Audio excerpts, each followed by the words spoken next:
When the river takes what you love most, you either drown with it or you learn to fight back. That's what they said about Mara Whitlock the night she walked into freezing water up to her chest, leading men twice her size through a death trap of broken timber and black current. But I'm getting ahead of myself. Before she became the woman who saved an entire mill from destruction, before she stood in front of a room full of sneering townspeople and proved them all wrong, Mara was just the invisible one, the forgotten daughter, the one nobody wanted. This is her story. And if you want to know how a woman everyone underestimated became the most respected leader in the territory, how she turned a cold marriage into something unbreakable, then stay with me until the end. Drop a like, leave a comment telling me what city you're watching from, and let's see how far Mara's story can travel. Now, let me take you back to where it started. Winter, 1888. The frontier. And a mill on the edge of ruin. The Whitlock mill looked like it was bleeding. Not blood, just rust, creeping down the sides of the main building in long, rusty streaks that stained the timber siding. The water wheel hadn't turned properly in 3 months. The workers had started whispering about wages, and Mara Whitlock sat in the cramped back office, staring at numbers that refused to add up no matter how many times she reworked them. 23 years old, plain face, plain dress, hair pulled back so tight it made her temples ache. She'd been running the book since she was 16, since her father's hand started shaking too badly to hold a pen. Nobody thanked her for it. Nobody noticed. Outside the office window, snow fell in fat, lazy flakes over the timber yard. The stacks of cut lumber looked smaller every week. Thinner, like the mill itself was shrinking. "Mara!" Her father's voice cracked through the door. Thomas Whitlock stood in the doorway, swaying slightly. His breath smelled like whiskey, even though it wasn't yet noon. His face was red and puffy, eyes watery. "We got another letter from the bank," he said. Mara didn't look up from the ledger. "I know. They're threatening foreclosure." "I know that too." "Well, what are you going to do about it?" Now she did look up, slowly. Her father flinched under her gaze. "Me?" Mara asked quietly. "What am I going to do about it?" Thomas shifted his weight. "You're the one who handles the money. And you're the one who spent it." Silence dropped between them like a stone into water. Thomas's jaw worked, but no sound came out. Finally, he turned and walked away, boots heavy on the wooden floor. Mara went back to the numbers. 3 months behind on payments, 4 workers threatening to quit. The main saw needed repairs they couldn't afford. And spring thaw was coming, which meant the river would rise, which meant they needed to move lumber before it flooded the low yard. She pressed her fingers against her temples. The door opened again. This time it was Celeste. Mara's younger sister floated into the room like she was made of something lighter than regular people. 20 years old and beautiful in a way that made people stop talking when she walked past. Blonde curls, blue eyes, a waist so small you could wrap your hands around it. She wore a green dress with lace at the collar, even though there was nowhere to wear a dress like that in a timber town. "You look terrible," Celeste said brightly. "Thank you." "When's the last time you slept?" Mara didn't answer. She'd been at the mill office until past midnight, then up again at 5. Sleep was something other people did. Celeste perched on the edge of the desk, careful not to wrinkle her skirts. "I need money for a new dress." "No." "Mara, we don't have money for dresses." "The New Year gathering is in 3 weeks," Celeste said. Her voice took on that wheedling tone that usually worked on their father. "Everyone important will be there. I need to look beautiful?" "You already do. Wear something you own." Celeste's pretty face twisted into something less pretty. "You don't understand. This is important." "More important than keeping the mill running?" "The mill is dying anyway." Celeste said it casually, like she was commenting on the weather. "Everyone knows it. Father's given up. You're just rearranging numbers while the whole thing falls apart." Mara's hand tightened on her pen. "Get out." "I'm trying to help," Celeste insisted. "If I can make the right impression, if someone with money notices me, you want to marry us out of debt." "Why not?" Celeste's chin lifted. "It's what I'm good at, being noticed, being wanted." She paused, letting that hang in the air. "Not everyone can work miracles with ledgers." The implication was clear. You do your thing, I'll do mine, and mine is worth more. Mara looked at her sister, really looked at her, saw the calculation behind those blue eyes. Celeste wasn't stupid. She knew exactly what she was. A commodity in a town full of rough men and few women. Beauty was currency here, and Celeste intended to spend hers wisely. Fine, Mara said quietly. I'll find money for a dress. Celeste's face lit up. Really? Really. Now get out. I have work to do. After Celeste left, Mara sat very still. Then she opened the bottom drawer of the desk and pulled out a small leather pouch. Her mother's jewelry. Not much. A silver brooch, 2 thin rings, a pair of earrings with tiny garnets. Worth maybe enough to buy Celeste her dress and pay 1 worker's wages. She'd been saving it for emergencies. This qualified. What? The town of Millbrook wasn't much to look at. One main street, dirt turning to mud as the snow melted. A general store, a church, a saloon, a boarding house. Buildings that looked like they'd been thrown up fast and might blow away faster. Everything smelled like pine sap and wood smoke. Mara walked to Fletcher's general store with the jewelry pouch in her pocket. She kept her head down, watching her boots navigate the frozen mud. People passed without greeting her. She was used to it. Inside, the store was warm and cluttered. Bolts of fabric, canned goods, tools, rope, tobacco, everything stacked in precarious piles. Samuel Fletcher stood behind the counter, a thin man with a mustache that drooped past his chin. Miss Whitlock, he said without enthusiasm. Mr. Fletcher. Mara approached the counter. I need to sell some jewelry. His expression shifted. Interest, but guarded. Let's see. She laid out the pieces. Fletcher picked up each one, examining them with a jeweler's loupe he produced from somewhere. His face gave nothing away. $40, he said finally. They're worth 70 at least. Maybe in a city, not here. Mara's jaw tightened. She needed that money, needed every dollar. But she also knew Fletcher was the only game in town. 50, she said. 45. Done. Fletcher counted out the money. Mara took it, feeling like she'd just sold pieces of her mother, which she had. Heard the mill's in trouble, Fletcher said as she turned to leave. Mara stopped. We're managing. That's not what I heard. Heard Thomas is 3 months behind on wages. Heard the main saw's been broken since October. Heard... You hear a lot of things, Fletcher shrugged. Small town, people talk. Then they can talk about how we're still standing. She left before he could respond. Outside, the cold hit her face like a slap. She stood on the wooden walkway, breathing steam into the air, hating everything. Mara Whitlock. She turned. A woman stood a few feet away, wrapped in a fur-trimmed coat that cost more than the mill made in a month. Margaret Kensington, the doctor's wife. Social arbiter of Millbrook by virtue of being the only woman in town with real education and money. Mrs. Kensington. I wanted to remind you about the New Year gathering, Margaret said. Her smile was polite and empty. I do hope you'll attend, and your sister, of course. Of course, everyone wanted Celeste. We'll be there, Mara said. Wonderful. Margaret's eyes flicked down to Mara's worn coat, her mud-stained skirt hem. You know, there's no shame in borrowing a dress. I'm sure we could find something. I have a dress, thank you. Of course you do. The smile never wavered. See you there. She glided away, leaving Mara standing on the walkway, feeling exactly as small as Margaret had intended. The New Year gathering was Millbrook's biggest social event. Everyone came. It was held in the church hall, the only building large enough to hold the whole town.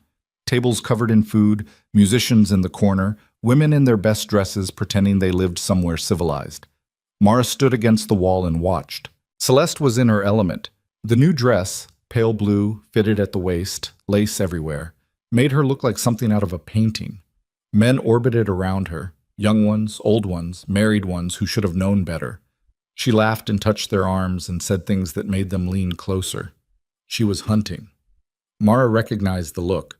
Celeste was evaluating, calculating, deciding who had money and who had potential and who was worth her time. Your sister is very popular. Mara glanced to her left. David Hammond stood there, holding a glass of punch. He was maybe 30, worked at the bank, had soft hands and softer ambitions. He'd been trying to court Mara for months in his half-hearted way. She usually is, Mara said. You could be too, you know, if you... He gestured vaguely at her face, her dress, her entire existence. If you made more of an effort. Mara looked at him, really looked at him, saw the condescension, the assumption that she was just one makeover away from being acceptable. I make plenty of effort, she said quietly. Just not for things like this. David frowned, confused. Before he could respond, a ripple went through the crowd.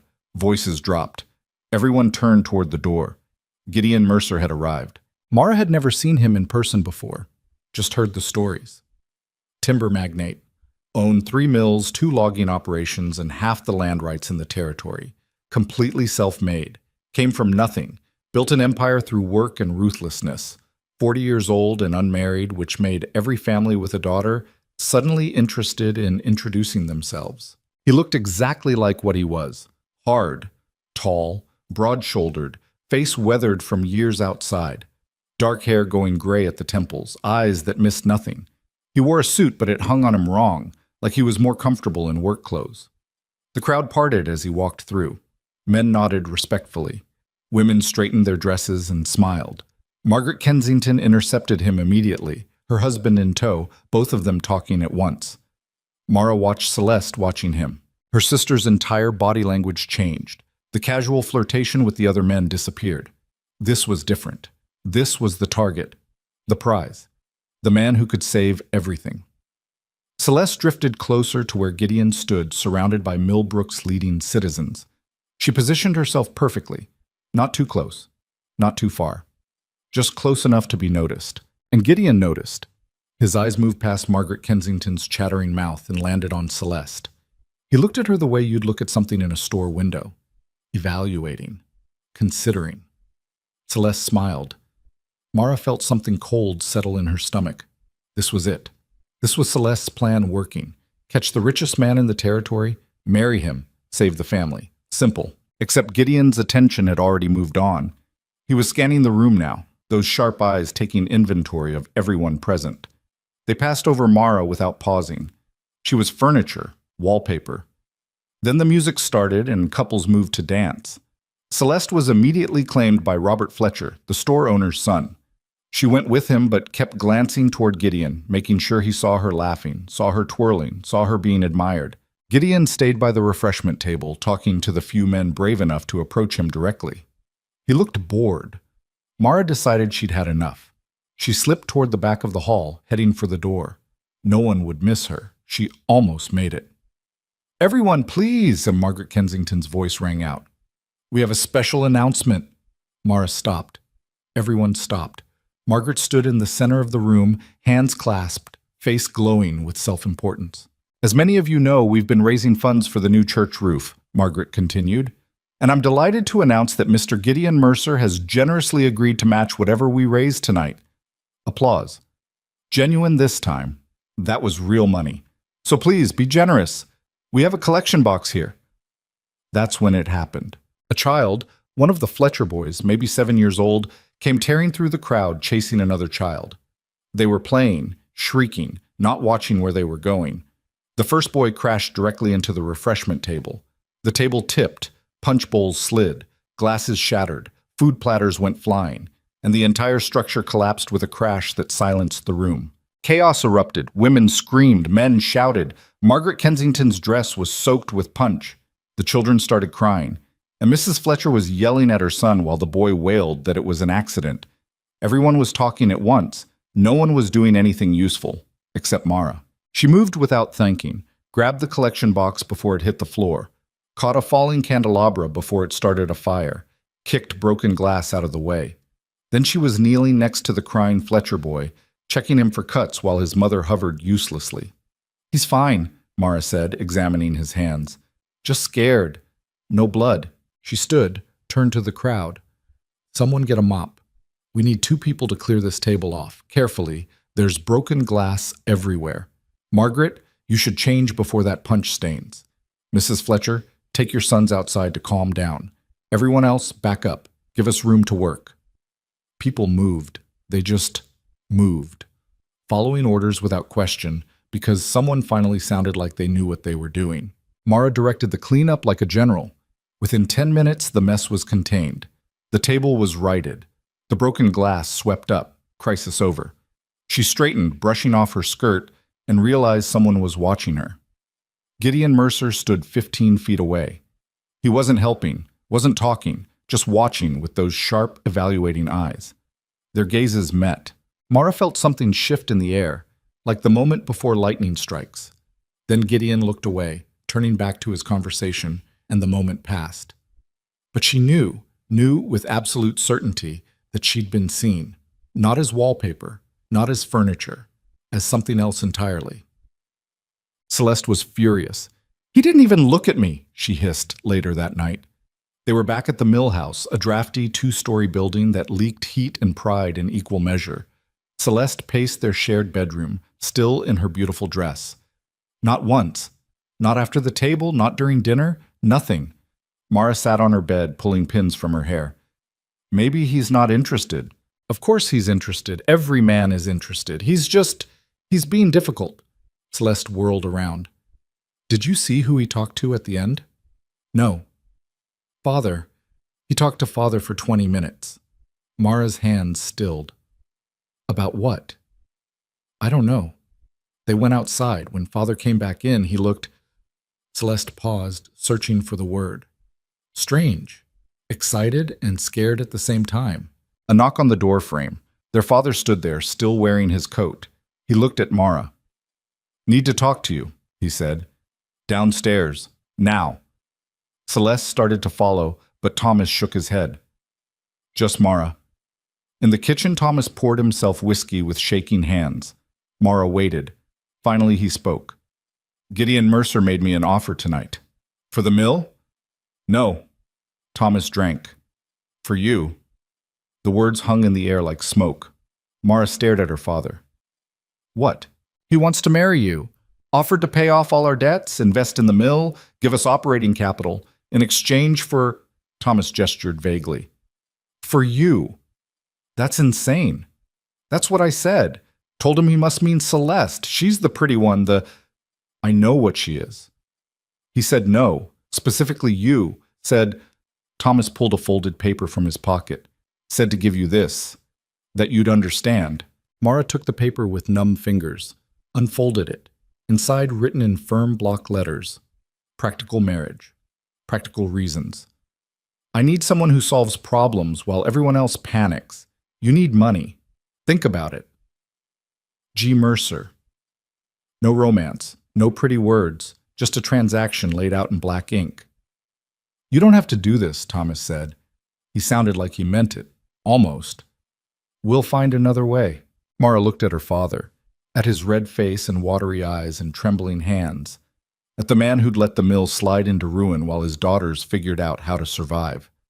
She thought about the numbers in the ledger, the unpaid wages, the broken saw, the foreclosure notice. She thought about Celeste, beautiful and calculating, hunting for a rich husband. She thought about herself, 23 years old, plain, invisible, useful only for keeping books and managing disasters. And she thought about Gideon Mercer, standing in that room full of chaos, watching her restore order with the focus of a man evaluating livestock. "I'll think about it," she said. She didn't sleep that night. Instead, she sat at the kitchen table with a single candle and did what she always did when facing a decision. She made a list. Reasons to refuse. Don't love him, don't know him. He's buying me like property. Celeste will be devastated. Town will mock me. It's insane. Reasons to accept. Saves the mill, saves the workers' jobs, saves father from complete ruin, gets us out of debt. No one else is offering anything. She stared at the lists. The second one was shorter but heavier. The truth was simple and brutal. She had nothing else. No other prospects, no skills beyond bookkeeping, no beauty to trade on like Celeste, just the ability to work hard and solve problems. And apparently, that was worth something to Gideon Mercer. She thought about his note. Practical marriage, practical reasons. No pretense, no romance, no lies about affection or attraction, just two people making a deal that benefited them both. Mara had never expected romance anyway, had never been the kind of girl who dreamed about love and wedding dresses and happy endings. She'd been too busy keeping the mill alive, keeping her family fed, keeping everything from falling completely apart. Maybe this was her happy ending. Not flowers and poetry, but survival, stability, breathing room. The candle burned lower. At dawn, Mara made her decision. Ma. She sent word to Gideon through his foreman at the logging camp. Simple message. Yes. When? His reply came back the same day. Town hall, Saturday noon. Bring your father, 3 days away. Celeste screamed when she found out. You? She stood in the middle of the kitchen, face red, beautiful features twisted with rage. He chose you? You're just... I know what I am, Mara said quietly. No, you don't. You're nothing, plain and boring, and he's supposed to want me. Everyone wants me. Apparently not everyone. Celeste slapped her, fast, sharp, leaving a red mark on Mara's cheek. They stared at each other, breathing hard. Then Celeste burst into tears and ran from the room. Thomas looked at Mara across the kitchen table. She'll come around. No, she won't. She'll have to. This saves all of us. Saves you, Mara corrected. I'm just the price. Saturday came cold and bright. Mara wore her only good dress, dark gray wool, practical, warm.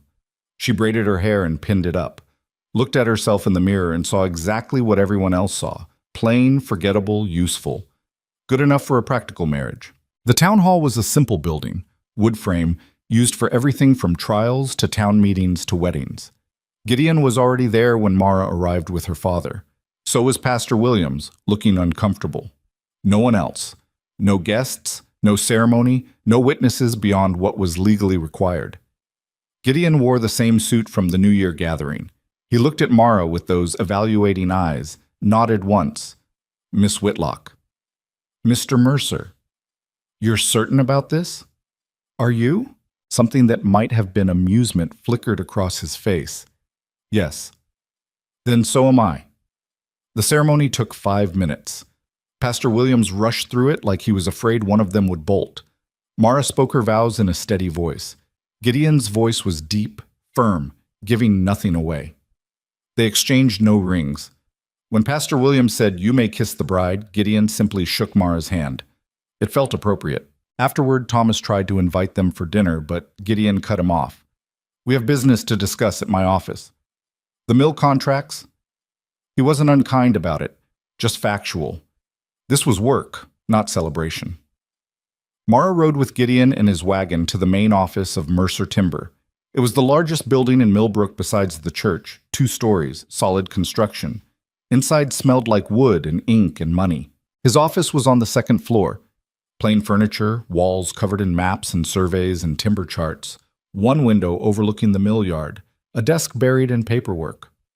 Sit, Gideon said, gesturing to a chair. He sat behind the desk, pulled out files. Your mill's debt is $2,300. I'm clearing that immediately. Your equipment needs repairs. I'm sending my mechanics tomorrow. Your workers need back wages. I'll have those paid by end of week. Mara listened, dazed. He was reciting this like a grocery list. In exchange, Gideon continued, the Whitlock Mill operates as a subsidiary of Mercer Timber. Your father remains manager in name, but major decisions go through me. He looked up at her. You'll handle the books. For all of it. Not just your family mill. All my operations. All of them? You're good with numbers. I watched you work that room when the table collapsed. You see problems fast and fix them faster. That's useful to me. So I'm your employee now. You're my wife. But yes, you'll work. That a problem? Mara thought about it. About spending her days doing what she was actually good at. What she'd been doing anyway, but now with proper resources. About having authority that didn't depend on people humoring her or looking past her. No, she said. No problem. Good. Gideon made a note in one of the files. You'll move into my house tomorrow. I'll send someone to help with your things. Your house? Our house now. He said it without emphasis, just fact. It's on the ridge above town. 3 bedrooms, office, kitchen, functional. Functional, of course. Separate bedrooms? Mara asked. Gideon looked at her directly. Yes, unless you prefer otherwise. No, separate is fine. Thought so. He went back to his paperwork. Anything else you need to know? Mara stood. She felt strange, untethered. 24 hours ago, she'd been the invisible daughter of a failing mill owner. Now she was married to the most powerful man in the territory, with a job and a house and no idea what happened next. What do I call you? She asked. Gideon glanced up, surprised by the question. What do you want to call me? I don't know. Mr. Mercer seems odd now. Gideon's fine. That's my name. Gideon. She tested it. It felt strange in her mouth. Intimate somehow, even though everything else about this arrangement was the opposite of intimate. Mara, he said back. Not a question, just acknowledging. They looked at each other across the desk. Two strangers who were now legally bound, business partners, housemates. Something that looked like marriage from the outside but felt like survival, plain and practical and real. I'll see you tomorrow, Mara said. Tomorrow, Gideon agreed. She left his office and walked out into the cold afternoon. Down the street she could see people staring. News had spread already. The whole town knew by now. Gideon Mercer, the most eligible man in the territory, had married plain Mara Whitlock. They'd be talking about it for months. Let them talk. Mara pulled her coat tighter and headed home. She had packing to do. That night, Celeste wouldn't speak to her, sat at dinner with her face turned away, picking at her food, radiating misery. Thomas tried to make conversation, failed, gave up. The house felt like a tomb. Mara went to bed early, lay in the dark listening to Celeste cry in the next bed. She wanted to say something comforting but couldn't find the words. What was there to say? Sorry I married the man you wanted? Sorry I'm the useful one this time?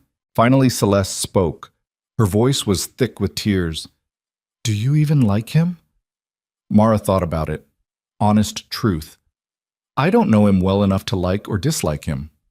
Then why? Because it was the practical thing to do. Practical. Celeste laughed bitterly. You sound just like him. Maybe that was the point, Mara thought. Maybe that's why he chose her, not despite being practical, but because of it. She fell asleep thinking about Gideon's office, about maps and charts and problems that could be solved with numbers and planning, about a life that might finally make sense. The next morning, two men arrived with a wagon to collect her things. Mara packed quickly, clothes, books, mother's few remaining belongings. It didn't amount to much, one trunk and two boxes. Her entire life, reduced to cargo. Thomas hugged her at the door. You'll be happy, he said. It sounded like a prayer. Celeste didn't come downstairs. The ride up the ridge took 20 minutes. Gideon's house was exactly as he'd described, functional. Wood frame, good construction, big windows. Clean and plain and empty of anything soft or decorative. A life waiting to be filled in. Gideon met her at the door. Your room's upstairs, second door on the left. Office is downstairs next to the kitchen. I'm at the mill yard today, but I'll be back at 6. Dinner's usually simple. I can cook. I have someone who comes in for that. Mrs. Chen, from town. But if you want to cook, that's fine. He was giving her the house tour while men carried her things upstairs, showing her where everything was. Matter of fact, efficient. Questions? He asked when they were done. 1,000 questions, 1,000,000, but Mara just shook her head. Then I'll leave you to settle in. He left, just like that. Left her standing in this house that was supposedly hers now, in this life that didn't feel real yet. Mara walked through the empty rooms, touched the furniture, looked out windows at the view of town below, and the timber yards, and the forest stretching endlessly beyond. This was it. This was her marriage, her future. No flowers, no romance, no illusions. Just work and survival and two people who understood the mathematics of staying alive. Mara stood at the window for a long time. Then she went upstairs, unpacked her trunk, and got ready to start her new life. The practical life. The one she'd chosen. The first week passed in a blur of paperwork and awkward silences. Mara woke every morning at 5, dressed in the dark, and went downstairs to find Gideon already gone. He left before dawn, came back after sunset, ate dinner without much conversation, then disappeared into his office until she heard his bedroom door close around 10. They moved through the house like ghosts occupying different planes of existence. On the 8th day, he finally spoke to her beyond pleasantries. "I need you at the main office tomorrow," Gideon said over dinner. Mrs. Chen had made stew, thick and hot, but Gideon barely touched it. "Bring your ledgers from the Whitlock mill. We're consolidating the accounts." Mara set down her spoon. "All of them?" "Everything. Your mill, the Harrison operation, the Northern Timber Camp. I want one clear picture of where the money's going. That'll take weeks. Then we start tomorrow." She studied him across the table. His face was tired, lines deeper than they should be for 40. He worked himself like a machine. No rest, no softness, just constant forward motion. "When's the last time you took a day off?" she asked. Gideon looked up, surprised by the question. "Why? You look exhausted." "I'm fine." "You're not eating." He glanced at his barely touched bowl. "Not hungry." "You weren't hungry yesterday either, or the day before." Something shifted in his expression. Annoyance, maybe. Or defensiveness. "You keeping track of my meals now?" "Someone should." They stared at each other. The silence stretched out, not quite hostile, but not comfortable either. Finally, Gideon picked up his spoon and ate 3 bites, deliberately, like he was proving a point. "Satisfied?" he asked. Thrilled. His mouth twitched. Not quite a smile, but close enough that Mara felt something loosen in her chest. Maybe they could do this. Maybe they could figure out how to exist in the same space without it being completely miserable. The next morning, she arrived at the Mercer Timber office at 7. Gideon was already there, surrounded by account books and surveys and timber contracts. He looked like he'd been there for hours. "Coffee's in the corner," he said without looking up. "You'll work at that desk." He pointed to a smaller desk shoved against the wall. "Start with the Whitlock accounts. I need to know exactly what your father's been doing for the last 5 years. Mara shed her coat and sat down. The desk was scarred wood, sturdy, functional. She opened the first ledger and dove in. By noon, her eyes hurt and her head ached, but she'd found the patterns. Thomas's management wasn't just bad, it was negligent. Payments missed, inventory miscounted, workers cheated out of wages through creative accounting that only worked if no one looked too closely. "He's been cooking the books," Mara said. Gideon glanced up. "Your father?" "For at least 3 years, look." She turned the ledger around, pointed to entries. "These timber sales, the dates don't match the delivery records. He's recording sales that never happened, pocketing the difference." Gideon came around to look. He was close enough that Mara could smell sawdust and something else, something clean, like soap. He studied the numbers, face expressionless. "How much?" he asked. "Maybe $800, spread out over time so it's not obvious." "That's embezzlement." "That's my father." Gideon straightened. "You're not surprised?" "No." Mara closed the ledger. "I knew the numbers were wrong. I just didn't know how wrong." "Why didn't you say something?" "To who?" "He's my father. The mill's his. I was just—" She paused, searching for the right word. "Just the bookkeeper."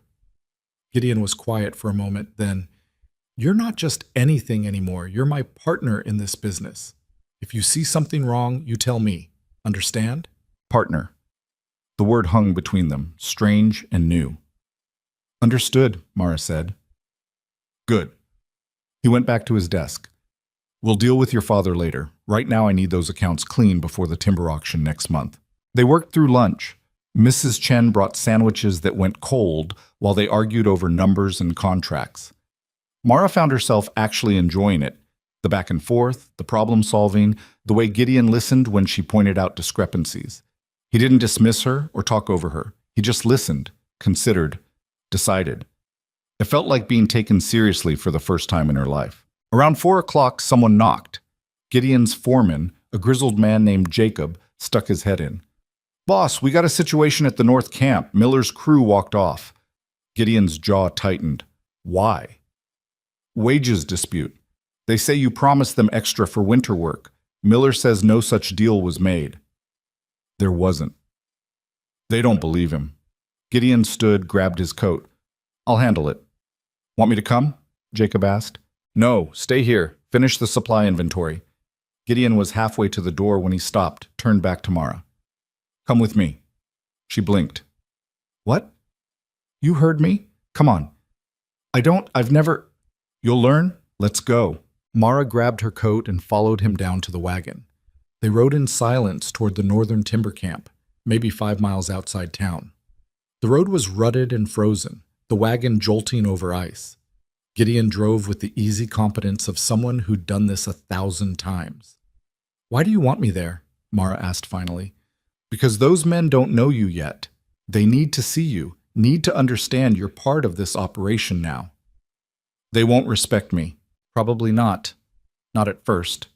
He glanced at her. But they'll learn. The timber camp was rough, a cluster of bunkhouses, equipment sheds, and half-cut forest. Men stood in groups, arms crossed, faces hard.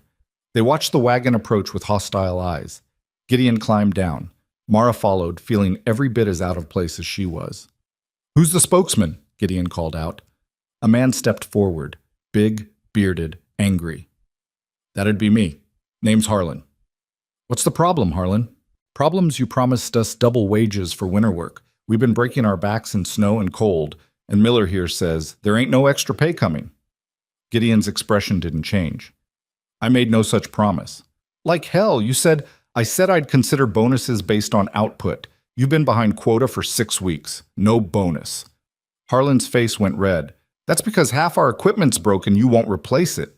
Equipment's on order, should be here next week. That's what you said last month. The crowd was getting louder, angrier, men shouting over each other. Mara watched Gideon, watched him stay completely calm while chaos built around him. I'll prove it, Gideon said. He turned to Mara. The equipment order, when did it ship? Mara's mind went blank for a second. Then she remembered seeing the invoice that morning, tucked in with the Harrison accounts. January 3rd, she said, loud enough for everyone to hear. 4 logging saws, replacement chains, 3 axes, shipped from Portland. Should arrive by rail end of this week. The crowd went quiet. Everyone stared at her. Who's this? Harlan asked. My wife, Gideon said. She handles the books now. Every account, every invoice, every shipment. If she says equipment's coming, it's coming. Harlan looked at Mara like she was a curiosity. A woman in a timber camp holding numbers in her head, speaking with certainty. It didn't compute. You're the Whitlock girl, he said slowly. The plain one. Mara felt her face heat but kept her voice level. That's right. Heard your mill was going under. It was. Now it's part of Mercer Timber, along with every other operation here, which means I know exactly what you're owed and what you're not. She looked at Gideon. They're owed regular wages through end of month. No bonus because they're behind quota, but the equipment delay wasn't their fault. Split the difference. Give them half bonus, conditional on hitting quota once the new equipment arrives. Gideon's eyebrows rose slightly. Then he nodded. Done. Half bonus, paid end of February if you make quota. Miller will track the numbers. Mrs. Mercer will verify them. Mrs. Mercer. Mara felt the weight of the name settle onto her shoulders. Harlan looked between them, calculating. Finally, he nodded. Fair enough? Just like that, the tension bled away. Men went back to work, grumbling but satisfied. Gideon climbed back into the wagon. Mara followed, hands shaking slightly from adrenaline. They were halfway back to town before Gideon spoke. That was good thinking, the split bonus. It was fair. They're right that the equipment delay wasn't their fault. Fairness doesn't always matter in business. It should. He glanced at her, something unreadable in his expression. You sound like you actually care about those men. Don't you? Gideon was quiet for a long moment. I care about productivity. I care about keeping operations running, but caring about individuals, that's complicated. Why? Because people leave. People die. People betray you. Easier to keep distance. There was something raw in his voice, something old and hurt. Mara wanted to ask more but sensed the door closing, Gideon retreating back into whatever fortress he lived in. They rode the rest of the way in silence. That night at dinner, Gideon actually ate. Not much, but enough. And when Mara mentioned needing to visit the Whitlock mill to check inventory, he offered to send his wagon and driver. I can walk, she said. It's 3 miles and snowing. Take the wagon. That's inefficient. You need it for... Mara. He looked at her directly. Take the wagon. It wasn't an order, just consideration. Small and unexpected and somehow more meaningful than any grand gesture. Thank you, she said quietly. He nodded and went back to his food. The next week, Mara visited the Whitlock mill. Her father met her at the office, looking smaller somehow, diminished. Mara, he said, I wasn't expecting. I'm here to audit the books. Gideon's orders. Thomas's face went pale. You told him? About the embezzlement? Yes. That's not. I didn't mean to. Yes, you did. Mara set her case on the desk. You stole from your own business, from your workers, for 3 years. And you let me think the mill was failing because of bad luck. I was going to pay it back. With what money, Father? You gambled it away, drank it away. Don't lie to me now. Thomas sank into a chair. He looked old, broken. What's he going to do? Gideon? Is he going to press charges? He hasn't decided. Please. Thomas's voice cracked. Please, Mara, talk to him. I know I don't deserve it, but you're my daughter, please. Mara looked at the man who'd raised her, who'd taught her numbers and trusted her with responsibilities beyond her years, who'd also drunk himself into incompetence and stolen from everyone who depended on him. I'll talk to him, she said finally. But I'm not promising anything. That night she broached the subject with Gideon in his office.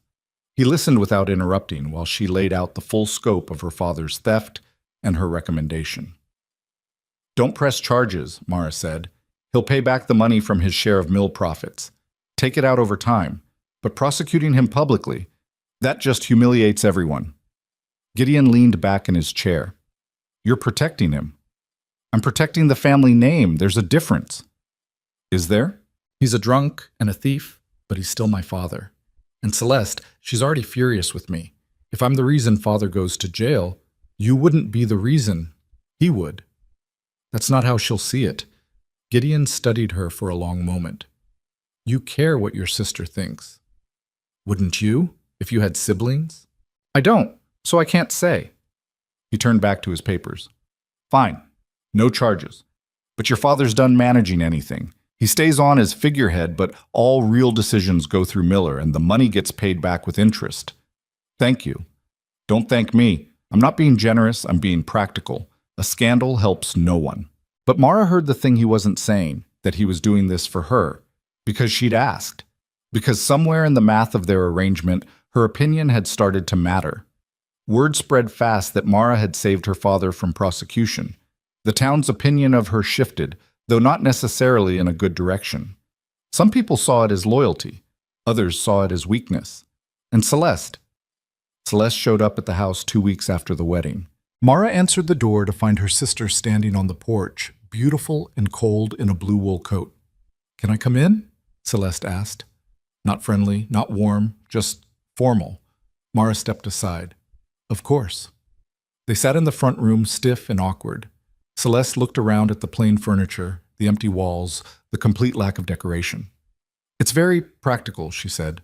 That's the theme. I suppose it suits you. Silence dropped between them like a wall. Mara waited. Finally, Celeste spoke. I came to apologize. Mara blinked. What? For slapping you, for how I acted, about the marriage. Celeste's hands twisted in her lap. It wasn't fair. No, it wasn't. I was jealous. I thought he'd want me. Everyone wants me, but he didn't, and I took it out on you. Why are you telling me this now? Because Father says you saved him, that you convinced Gideon not to press charges, and I realized. Celeste looked up, eyes bright with something that might have been tears or might have been anger. I realized you're the one who's been saving all of us, for years, and I never even noticed. Mara didn't know what to say. The apology felt real but also incomplete, like Celeste understood she'd been wrong but didn't quite understand why. You're still angry, Mara said quietly. Of course I'm angry. You married the richest man in the territory. You're living in a nice house while I'm still in that drafty mill house with Father. You won. This isn't a contest, Celeste. Yes, it is. It's always been a contest. You with your numbers and your competence and everyone saying how useful you are. Me with my face and my charm and everyone saying how pretty I am. And now you got the prize and I got nothing. The prize? Mara's voice went sharp. You think this is a prize? I'm married to a man who barely speaks to me, who treats me like a business partner, who respects you, Celeste interrupted, who listens to you, who lets you work and make decisions and be important. Her voice cracked. Do you know what it's like? Being pretty? Everyone wants you, but nobody sees you. They just see the face, the body, the decoration. And then someone like Gideon comes along who doesn't care about that. And you think maybe, finally, someone will see past it. But he doesn't. He just looks right through you like you're not even there. Mara stared at her sister. All these years she'd envied Celeste's beauty, assumed that being wanted was easier than being ignored. But maybe there were different kinds of invisibility, different kinds of pain. I'm sorry, Mara said, and meant it. Celeste wiped her eyes.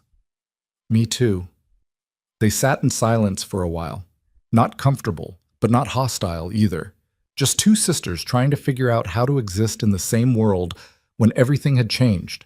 You should come for dinner sometime, Mara said finally. Both of you. Father and you. Mrs. Chen makes excellent stew. Celeste's laugh was bitter. I'm sure Gideon would love that. I'll talk to him. He won't want us here. Maybe not, but I do. Something softened in Celeste's face. Not forgiveness, exactly, but maybe the beginning of it. She left shortly after. Mara watched her sister walk down the path, back toward town, and felt the weight of all the years between them. All the jealousy and competition and misunderstanding. Maybe they'd never be close, but maybe they didn't have to be enemies either. That night, Mara asked Gideon about having her family for dinner. Why? He asked. Not hostile, just genuinely confused. Because they're my family. Your father's a thief and your sister hates you. Hated? Past tense. Maybe. Mara set down her fork. Look, you don't have to like them, but we're going to be living in this town for a long time. It's easier if there's peace. Peace is overrated. Gideon, he sighed, long and tired. Fine, one dinner, but I'm not making conversation. You never make conversation anyway. Exactly.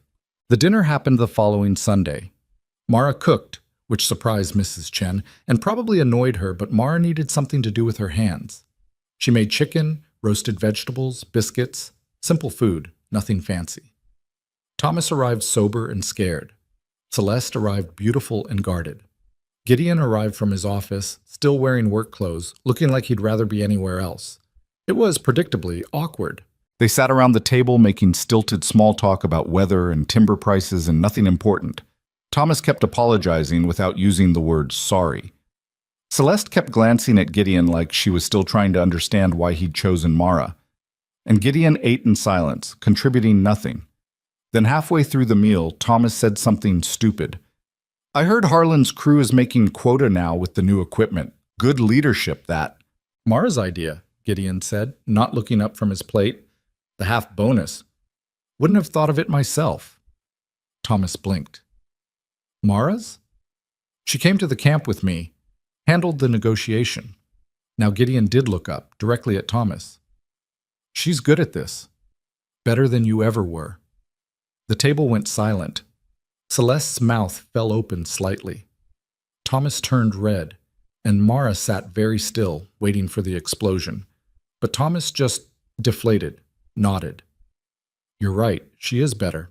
It wasn't quite an apology, but it was something. Acknowledgement, recognition, the thing Mara had been waiting for her entire life. I always knew she was smart, Thomas continued quietly. Just didn't know how to use it, how to help her. So I just let her do the books and figured that was enough. It wasn't enough, Mara said. Her voice was steady, but something was breaking loose inside her chest. I could have done more. Should have been doing more. But you never asked, never even considered it. I know, I'm sorry. There it was, the word simple and small and years too late.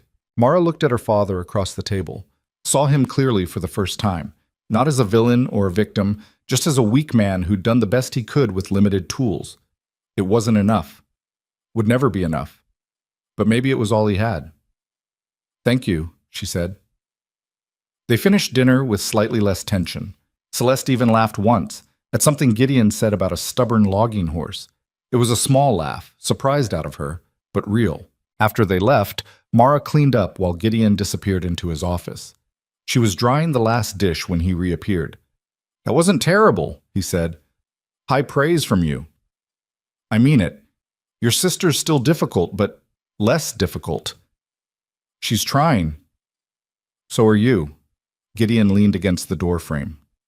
"The apology. From your father. That meant something to you." "Yes." "Good." He was quiet for a moment.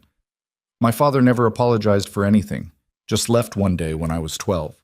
Never came back." Mara turned to look at him. This was the most personal thing he'd ever shared. "I'm sorry." "Don't be. Made me stronger. Taught me not to depend on anyone." "That's a lonely way to live." "Lonely's safe." They looked at each other across the kitchen. Mara wanted to say something, wanted to tell him that maybe safe wasn't always better, that maybe letting people in was worth the risk. But Gideon's face had already closed off, walls back up, moment over. "I'll be in my office," he said.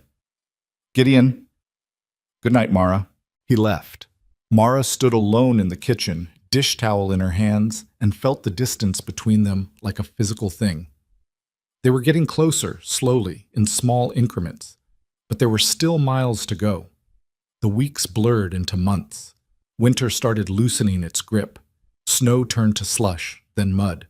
The river began to rise, and Mara fell into the rhythm of her new life, working beside Gideon, managing accounts, visiting mill sites, learning the business from inside out. The town's whispers never quite stopped. Every time she walked down the street, Mara felt eyes following her. Heard the muttered comments about plain Mara Whitlock, who somehow landed the territory's biggest catch, about Gideon Mercer settling for utility over beauty, about how long could a marriage like that really last. Let them talk. She had work to do. One evening in early March, Gideon came home agitated. Not angry, exactly. Just wound tight, like a spring ready to snap. "Problem?" Mara asked. "The Harrison contracts. They're not renewing." Mara set down her pen. The Harrison operation was Gideon's second largest timber source. Losing them would hurt. Did they say why? "Because Marcus Thompson offered them better terms. He's undercutting me on price, trying to steal my suppliers." "Can you match his offer?"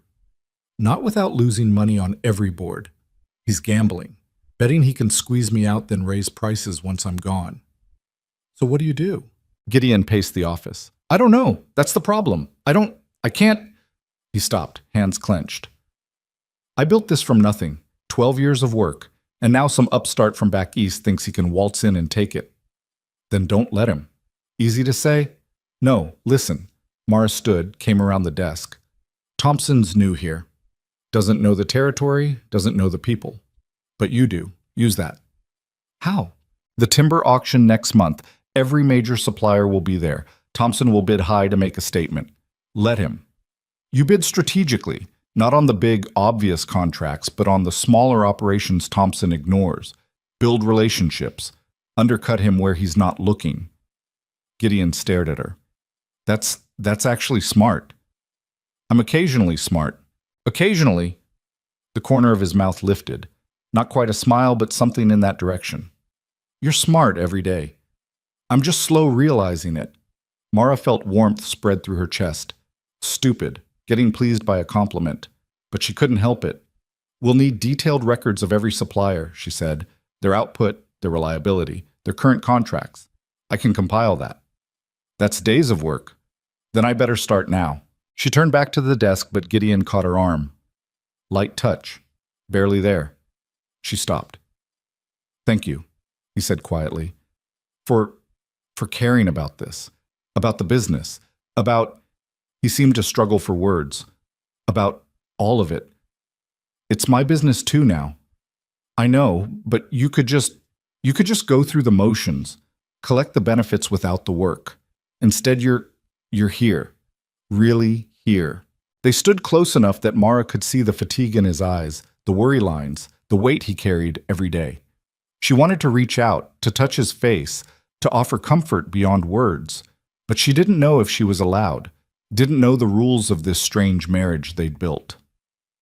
I'm here because I want to be, she said instead. Something shifted in Gideon's expression, something almost vulnerable. Then he stepped back, breaking the moment. I'll let you work, he said. He left the office. Mara stood alone, heart beating faster than it should, and wondered what the hell was happening between them. The timber auction was chaos. Held in a huge warehouse in Portland, every timber operator in the territory showed up. Men in suits and work clothes, shouting bids, making deals, drinking whiskey. Mara stayed close to Gideon, notebook in hand, tracking everything. Marcus Thompson was easy to spot, young, arrogant, surrounded by lackeys. He bid aggressively on the major contracts, driving prices up, making himself the center of attention. Gideon bid carefully, methodically. On smaller operations, Thompson ignored. By the end of the day, he'd secured 6 new suppliers at reasonable prices, while Thompson had overpaid for 3 major contracts that looked impressive but would drain his capital. He's going to realize he got played, Mara murmured as they left. By then, it'll be too late. Gideon looked almost pleased, almost relaxed. That was good strategy. We'll see if it works long term. It'll work. He paused outside the warehouse. You want to get dinner? Actual dinner, not trail rations. Mara blinked. Are you asking me on a date? We're married. Can't be a date. Then what is it? Dinner. Between 2 people who worked hard and deserve something better than Mrs. Chen's leftovers. Mara smiled. Okay. Yes. Dinner. They found a small restaurant near the waterfront. Nothing fancy, just good food and quiet atmosphere. They sat across from each other, and for the first time since the wedding, conversation came easily. About the auction, about suppliers, about plans for expanding the northern camp. Safe topics. Work topics. But underneath, something else was building. Something neither of them knew how to name. Near the end of the meal, Gideon said, You know what I like about you? My sparkling personality? You don't need me to be anything I'm not. You're not trying to fix me or change me or make me into some romantic ideal. You just let me be. Mara set down her fork. Is that what other women did? Try to fix you? The few I courted, yes. They saw potential, saw rough edges they could smooth out. His voice went dry. Didn't work out. Shocking. He almost laughed. What about you? Any romantic disasters in your past? Not really. Men didn't notice me much. Their loss. It was said casually, but Mara felt the words land somewhere deep. She looked at Gideon across the table, at this hard, complicated man who'd chosen her for practical reasons but was becoming something more than a business partner. Can I ask you something? She said. Go ahead. Why me? Really? Not the practical reasons. Why did you pick me that night? Gideon was quiet for a long moment, then, because you were the only real person in that room. Everyone else was performing, pretending, playing games. But you just solved the problem and moved on. No drama, no show, just competence. He met her eyes. I've been alone a long time, Mara. Building this business, fighting for every inch. And I'm tired of doing it alone. I saw you that night and thought, maybe I don't have to anymore. Mara's throat tightened. That's the most romantic thing anyone's ever said to me. Is it romantic? Feels more like, I don't know, desperation maybe. Maybe desperation's romantic. They looked at each other, really looked, and Mara felt something click into place, something that had been circling between them for months, waiting for acknowledgement. They rode back to Millbrook in comfortable silence. When they reached the house, Gideon walked her to the door like they were courting, like this was a real date. Thank you for dinner, Mara said. Thank you for the strategy. They stood on the porch, awkward suddenly, like teenagers who didn't know how to say goodnight. Gideon, Mara started. I know, he said quietly. Me too. He didn't kiss her, didn't even touch her, just looked at her like she mattered, like she was worth seeing. Then he went inside, and Mara stood alone in the dark, smiling like an idiot, feeling something dangerous and wonderful bloom in her chest. Maybe this marriage was becoming real after all. Spring arrived like a fist through glass. One day the world was frozen, predictable, manageable. The next, water was everywhere. Snow melting off the mountains, creeks swelling into rivers, the ground turning to soup. The main river that powered the mills rose 6 inches overnight, then another 6 the next day. Mara stood at the window watching muddy water churn past. It was early April, barely dawn, and Gideon was already gone. He'd left a note on the kitchen table. North Camp, back tonight. She made coffee and tried not to worry, tried to focus on the account books spread across the desk, the numbers that needed reconciling before month's end. But her eyes kept drifting to the window, to the angry brown water that seemed to be rising even as she watched. By noon, the first report came. Jacob arrived at the house, hat in hand, water dripping from his coat. "Mrs. Mercer, we got trouble." Mara set down her pen. "What kind?" "Log jam. About 3 miles upriver from the main mill. Biggest anyone's seen in years. Already backing water up, flooding the low timber yards. If it don't break soon..." "How soon?" Jacob's face was grim. "By morning, probably. Water's still rising. Once it overtops the jam, whole thing could let loose at once. Take out the bridge, flood the mill, kill anyone in the way." "Where's Gideon?" "Still at North Camp. Sent a rider, but the roads are bad. Might not get through till tonight." Mara stood. "Show me." "Ma'am, it's not safe." "Show me anyway." They rode in the wagon, Jacob driving carefully over roads turned to rivers of mud. Other wagons passed going the opposite direction, families evacuating from the low-lying areas. Women clutched children, men shouted at horses, everyone moving with the jerky panic of people who'd waited too long. The jam was worse than Mara had imagined. Hundreds of logs, maybe thousands, wedged against a natural bottleneck where the river narrowed between rock faces. The water behind it was rising fast, creating a temporary lake that spread into the forest. Already it had swallowed the low timber yard, floating stacks of cut lumber away like toys. Men stood on the banks, watching helplessly. Some of Gideon's crew, some from other operations. Nobody moving, nobody doing anything. Mara climbed down from the wagon. The ground was slick, treacherous. She made her way to where Miller stood with a cluster of workers. "Mrs. Mercer," Miller said. He looked relieved to see her, which was strange, like her presence meant someone was in charge now. "It's bad. I can see that. What's the plan?" "Plan's to wait, see if it breaks on its own. And if it doesn't, then we pray it breaks slow instead of all at once." Mara looked at the jam, at the tons of wood pressed together by water pressure, groaning and shifting, at the lake building behind it, at the mill downstream that employed half the town. "That's not a plan," she said. "That's hoping." "You got a better idea?" Actually, she did, or thought she did. But it was insane, dangerous, the kind of thing that got people killed if it went wrong. She'd spent years watching this river, watching how it moved, where it flowed strongest, where the current caught and eddied. Her father used to bring her here when she was young, before the drinking got bad, and they'd watch the timber float down. He taught her to read water the way she read numbers, patterns, flows, weak points. "There," she said, pointing. "See where the jam's thinnest? That's where the current's fighting hardest.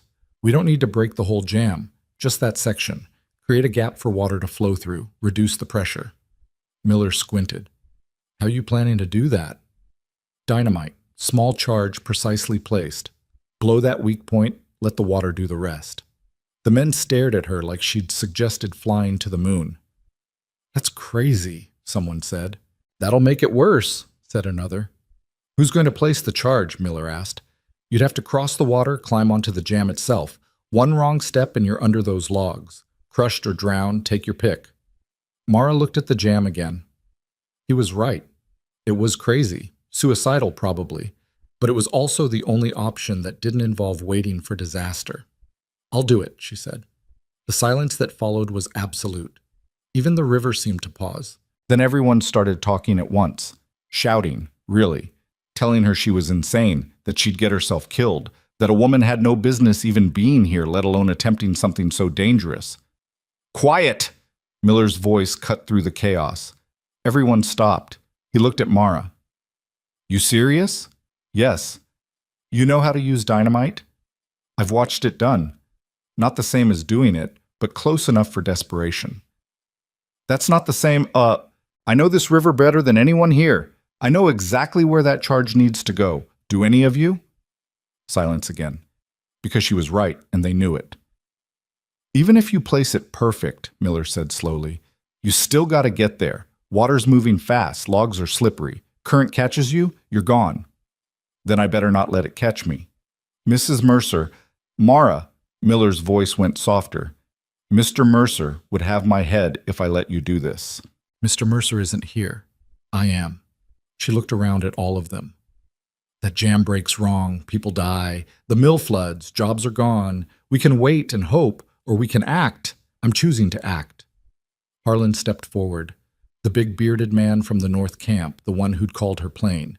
He looked at her with something new in his eyes. Not quite respect, but not contempt either. I'll help, he said. Get you to the jam, steady you while you set the charge. Harlan, you got a wife, Miller said, and she'll be right proud to hear I did something instead of standing here like a coward. Harlan turned to Mara. You got guts, Mrs. Mercer.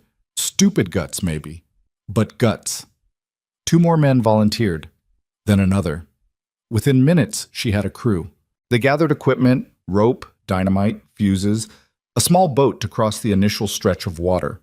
The plan was simple and terrifying. Row to the jam's edge, climb onto the logs, work their way to the weak point, set the charge, get clear before it blew. Simple. Terrifying. Mara changed into work clothes someone found. Pants, heavy shirt, boots too big that she had to stuff with rags. She looked ridiculous. Felt more capable than she had in her entire life. You don't have to do this, Miller said one last time. Yes, I do. They launched the boat. Mara sat in the front, Harlan in the back rowing. 2 other men followed in a second boat. The current grabbed them immediately, trying to sweep them downstream. Harlan fought it, muscles straining, face red with effort. The jam loomed ahead. Up close it was even more monstrous, logs the size of houses piled 30 feet high, groaning and shifting as water forced its way through gaps. The sound was like the earth breaking apart. They reached the edge. Harlan grabbed a log, held the boat steady. You first.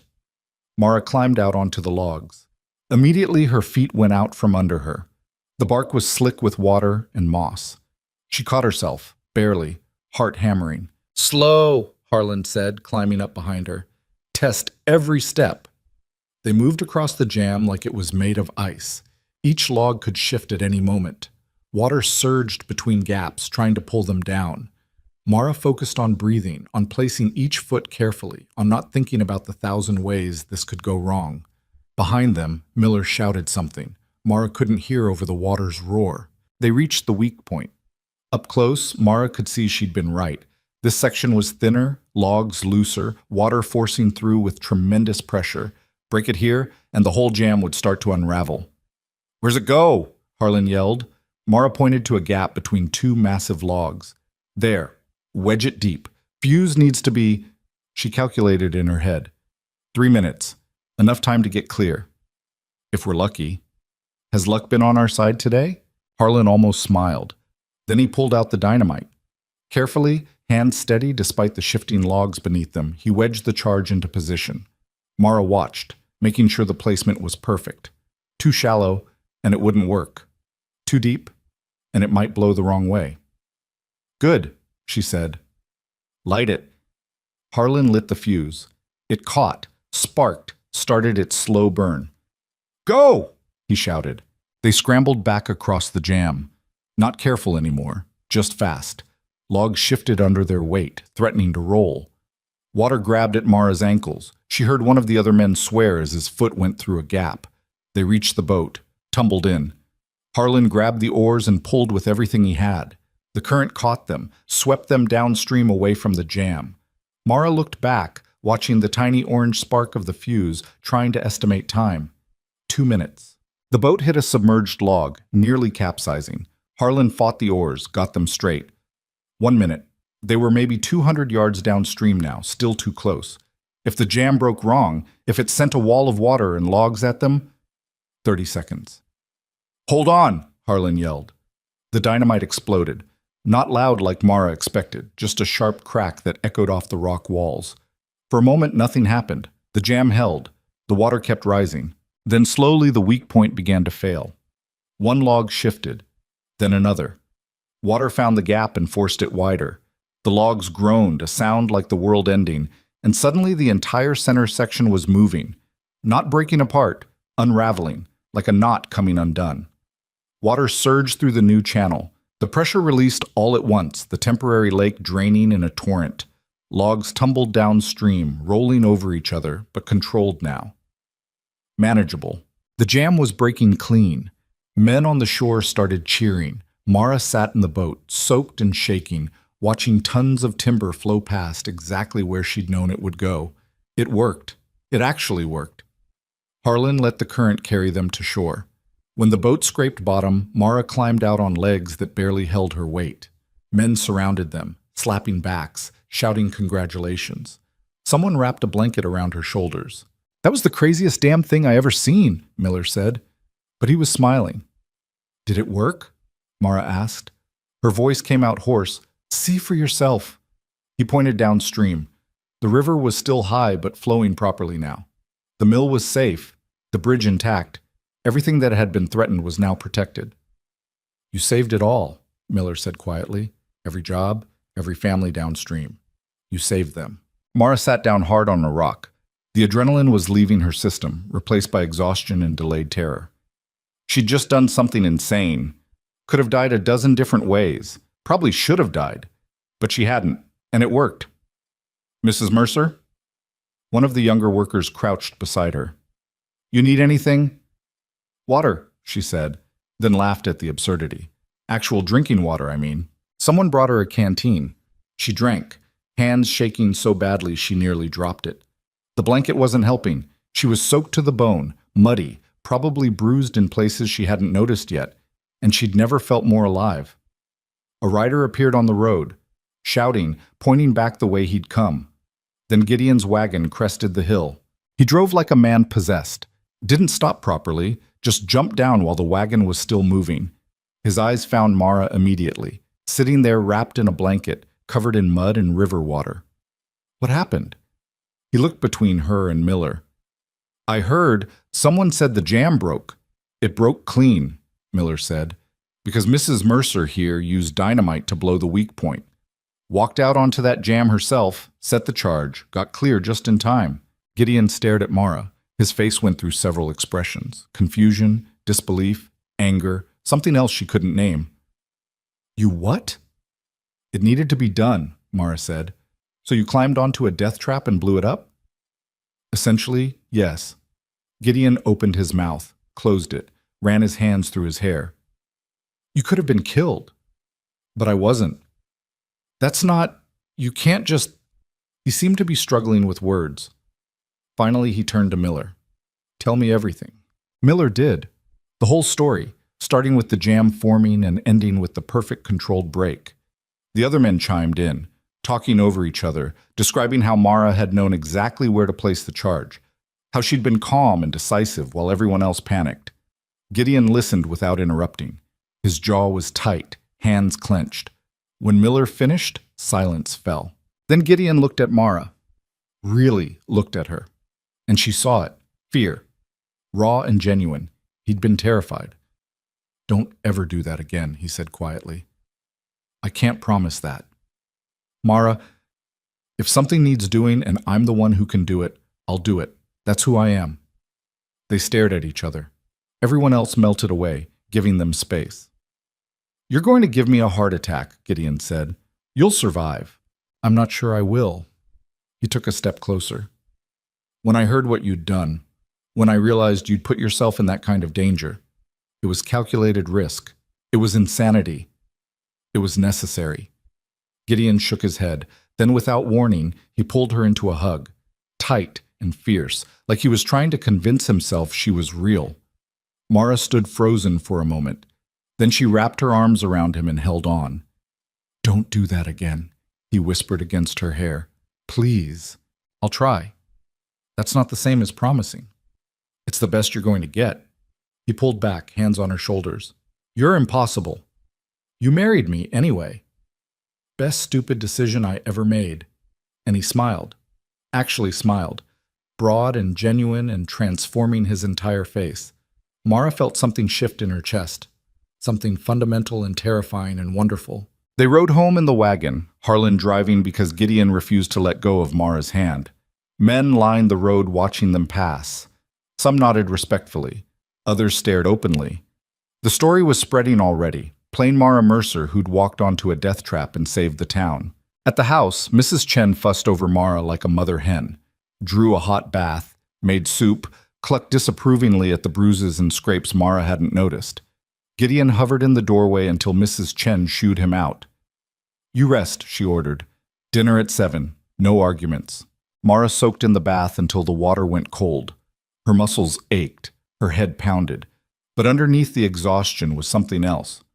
Pride. She'd done something impossible, proved something to herself, to Gideon, to the entire town. She wasn't just the bookkeeper anymore. Wasn't just the practical wife. She was the woman who'd saved them all. At dinner, Gideon was quiet. Not angry, just thoughtful. He kept looking at her like she was a puzzle he was trying to solve. "What?" Mara asked finally. "I'm trying to figure out when you stopped being my business partner and became something else." "What am I now?" "I don't know yet." He set down his fork. "But it's not just business anymore." Mara's heart was beating too fast. "No, it's not." "Does that scare you?" "Terrifies me." "Me too." He reached across the table, took her hand. "But I'm done pretending this is just practical. You risked your life today. For the business, yes, but also for the people who depend on it. That's not someone just going through the motions." "I care about this place," Mara said. "About the mill, the workers, the whole thing. I didn't expect to, but I do." "You care about me?" The question hung between them, direct and vulnerable and demanding honesty. "Yes," Mara said quietly. "I care about you." Gideon's grip on her hand tightened. "I care about you too. Have for a while now. Just didn't know how to say it." "You just did." They sat there holding hands across the dinner table, neither sure what came next. This wasn't how either of them had imagined marriage. No grand romance, no sweeping declarations, just two practical people discovering that somewhere between ledgers and timber negotiations, they'd started to matter to each other.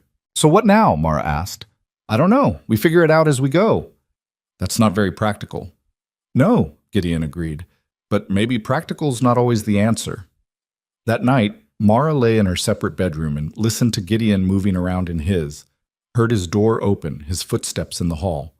They paused outside her door. A knock. Soft, tentative. "Come in," she said. Gideon opened the door, stood silhouetted in the doorway. "Can't sleep." "Me neither." "Keep thinking about that jam. About you on those logs, about how easily—" His voice caught. "About how I almost lost you before I even really had you."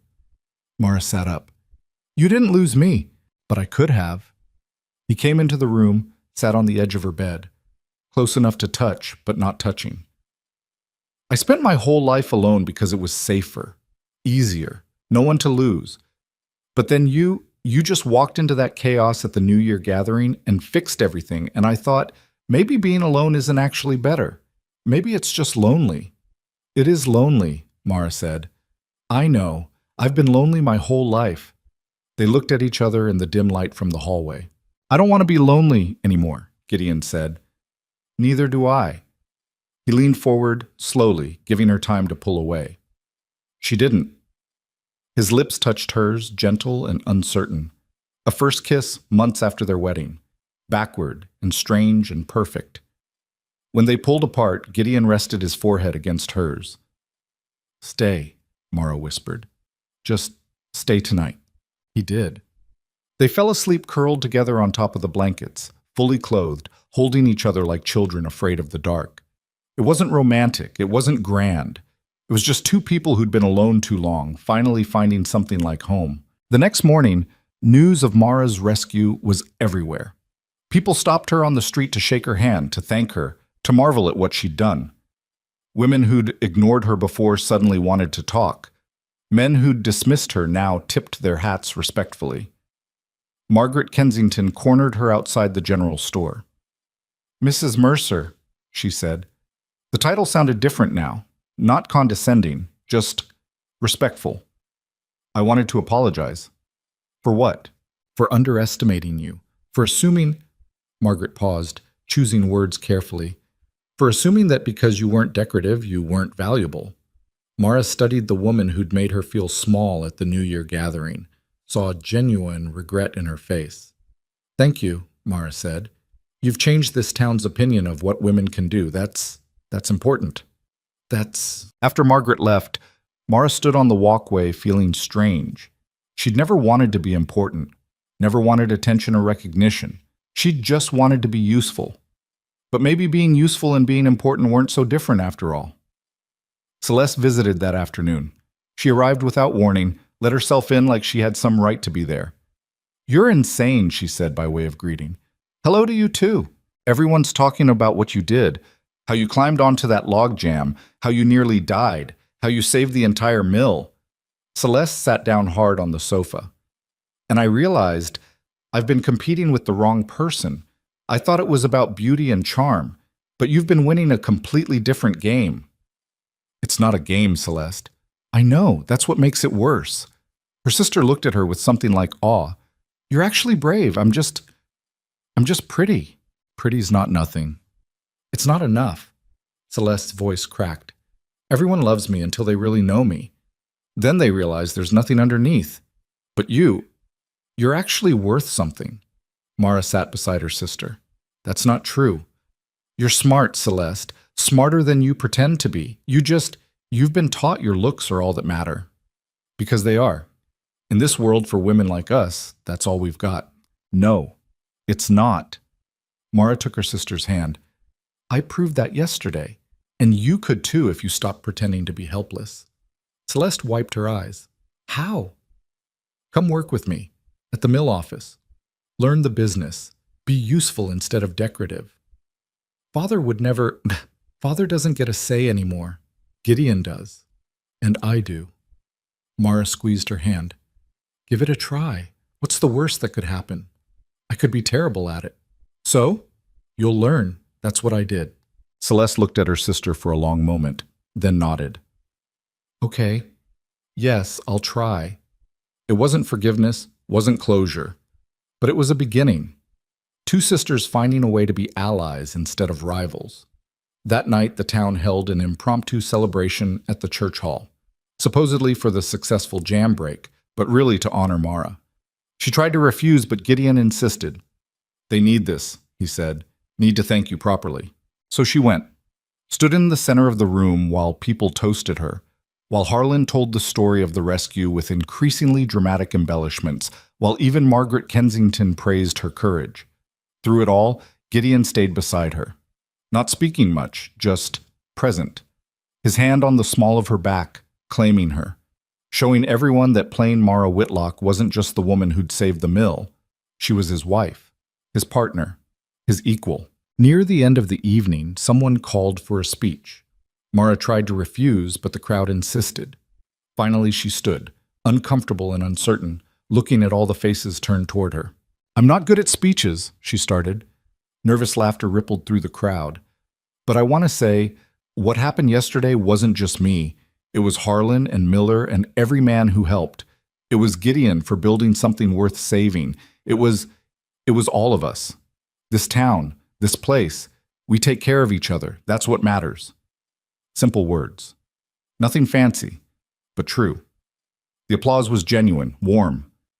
As Mara sat back down, Gideon leaned close and whispered, That was perfect.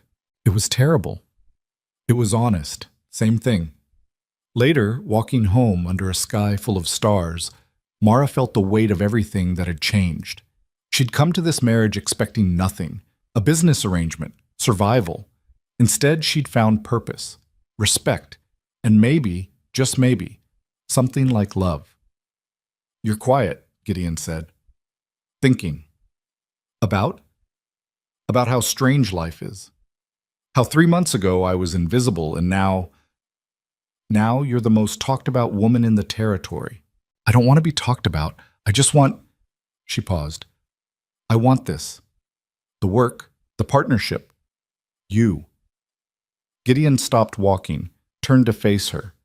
You have me. Had me since that night you ordered everyone around like you owned the place. I was just trying to help. You were being yourself. That's what I fell for. Not some pretend version. Just you. Practical, capable, impossible Mara. He kissed her there on the road, under the stars, where anyone could see. And Mara kissed him back, tasting possibility and promise and the strange, beautiful thing their practical marriage had become. When they finally made it home, they didn't go to separate bedrooms. They went to their room together.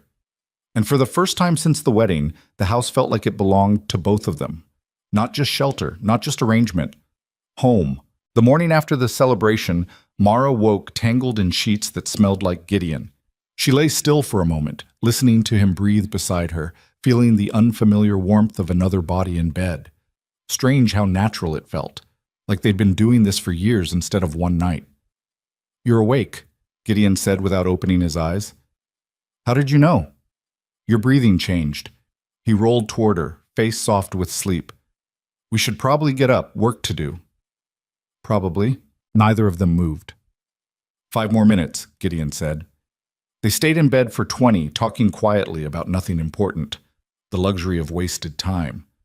Eventually reality intruded, and they dressed, ate breakfast standing up in the kitchen, fell back into the rhythm of their shared work life. Except everything was different now. The casual touches as they passed in the office, the way Gideon's eyes followed her across the room, the knowledge that tonight they'd share a bed again, that this thing between them was real and growing and terrifying in its intensity. Celeste started working at the mill office the following Monday. She arrived wearing a simple dress, hair pulled back, looking nervous and determined. Mara set her up at a desk with the supply ledgers. "Start here," Mara said. "Cross-reference the orders against what actually arrived. Note any discrepancies." "That's it?" "For now.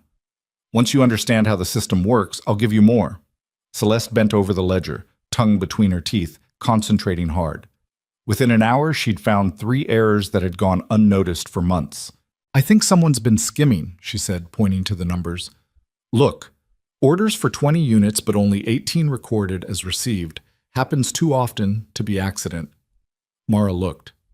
Celeste was right. Who handles receiving? According to this, a man named Peters. "Show me." They spent the afternoon building a case. By the time Gideon returned from the North Camp, they had documentation proving Peters had been stealing supplies for over a year. Small amounts, easy to miss individually. Together, worth nearly $300. "Fire him," Gideon said after reviewing the evidence, "and get the sheriff." "That's theft."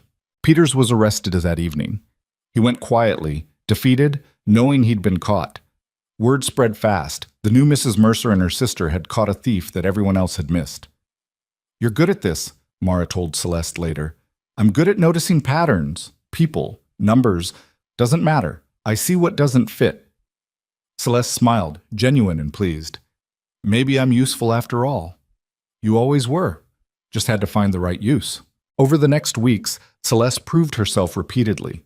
She reorganized the filing system, streamlined the ordering process, even negotiated better prices with 2 suppliers by charming them over lunch, then hitting them with numbers they couldn't argue against. She was learning to weaponize both beauty and brains. "Your sister's impressive," Gideon said one evening. "Don't sound so surprised." "I'm not. Just grateful. Having both of you here makes everything easier." The town's attitude toward Mara had shifted completely. Women who'd ignored her now sought her advice. Men tipped their hats respectfully. Even Margaret Kensington invited her to join the ladies' literary circle, which Mara declined because she had no time for sitting around discussing novels when there was work to be done. But the respect felt good, felt earned. Then Marcus Thompson showed up again. He arrived in Millbrook in late May, 6 weeks after the timber auction. His operation had been struggling since his bad bids, and everyone knew it, but Thompson wasn't the type to admit defeat gracefully. He cornered Gideon outside the general store. Mara was with him, had been with him most days now. They moved through town as a unit. "Mercer," Thompson said. He was younger than Gideon by maybe 10 years, dressed too well for a timber town. "Need to talk business." "I'm listening." "Private business." Gideon glanced at Mara. "Anything you say to me, you can say to my wife." Thompson's jaw tightened. "This is between men. Then I guess we're done talking." Gideon started to walk away, but Thompson grabbed his arm. Wait. Fine, she can hear it. I'm offering to buy you out. Silence. Mara felt Gideon go very still beside her. Buy me out, Gideon repeated slowly. Your whole operation, fair price. More than fair, actually. $60,000. It was a lot of money, but less than the business was worth. They both knew it. Not interested, Gideon said. You haven't heard my reasoning yet. The market's changing. Timber prices are dropping. Competition's getting fiercer. You had a good run, but I said no. Think about it at least. Talk it over with your... Thompson's eyes flicked to Mara, dismissive. With your wife, see if she agrees. She doesn't need to. My answer's no. Thompson's face went red. You're making a mistake. I'm being generous now, but that won't last. Push me and I'll destroy you. Cut you out of every contract, undercut every bid, make it impossible for you to operate. Try it, Gideon said calmly. See how far you get. I already am trying it. You just haven't noticed yet. Thompson smiled, ugly and mean. Check your contracts, Mercer. I've been talking to your suppliers, making better offers. By summer, you'll be bleeding money. He walked away, leaving them standing on the street. Is he bluffing? Mara asked quietly. I don't know. Maybe. But Gideon's face was troubled.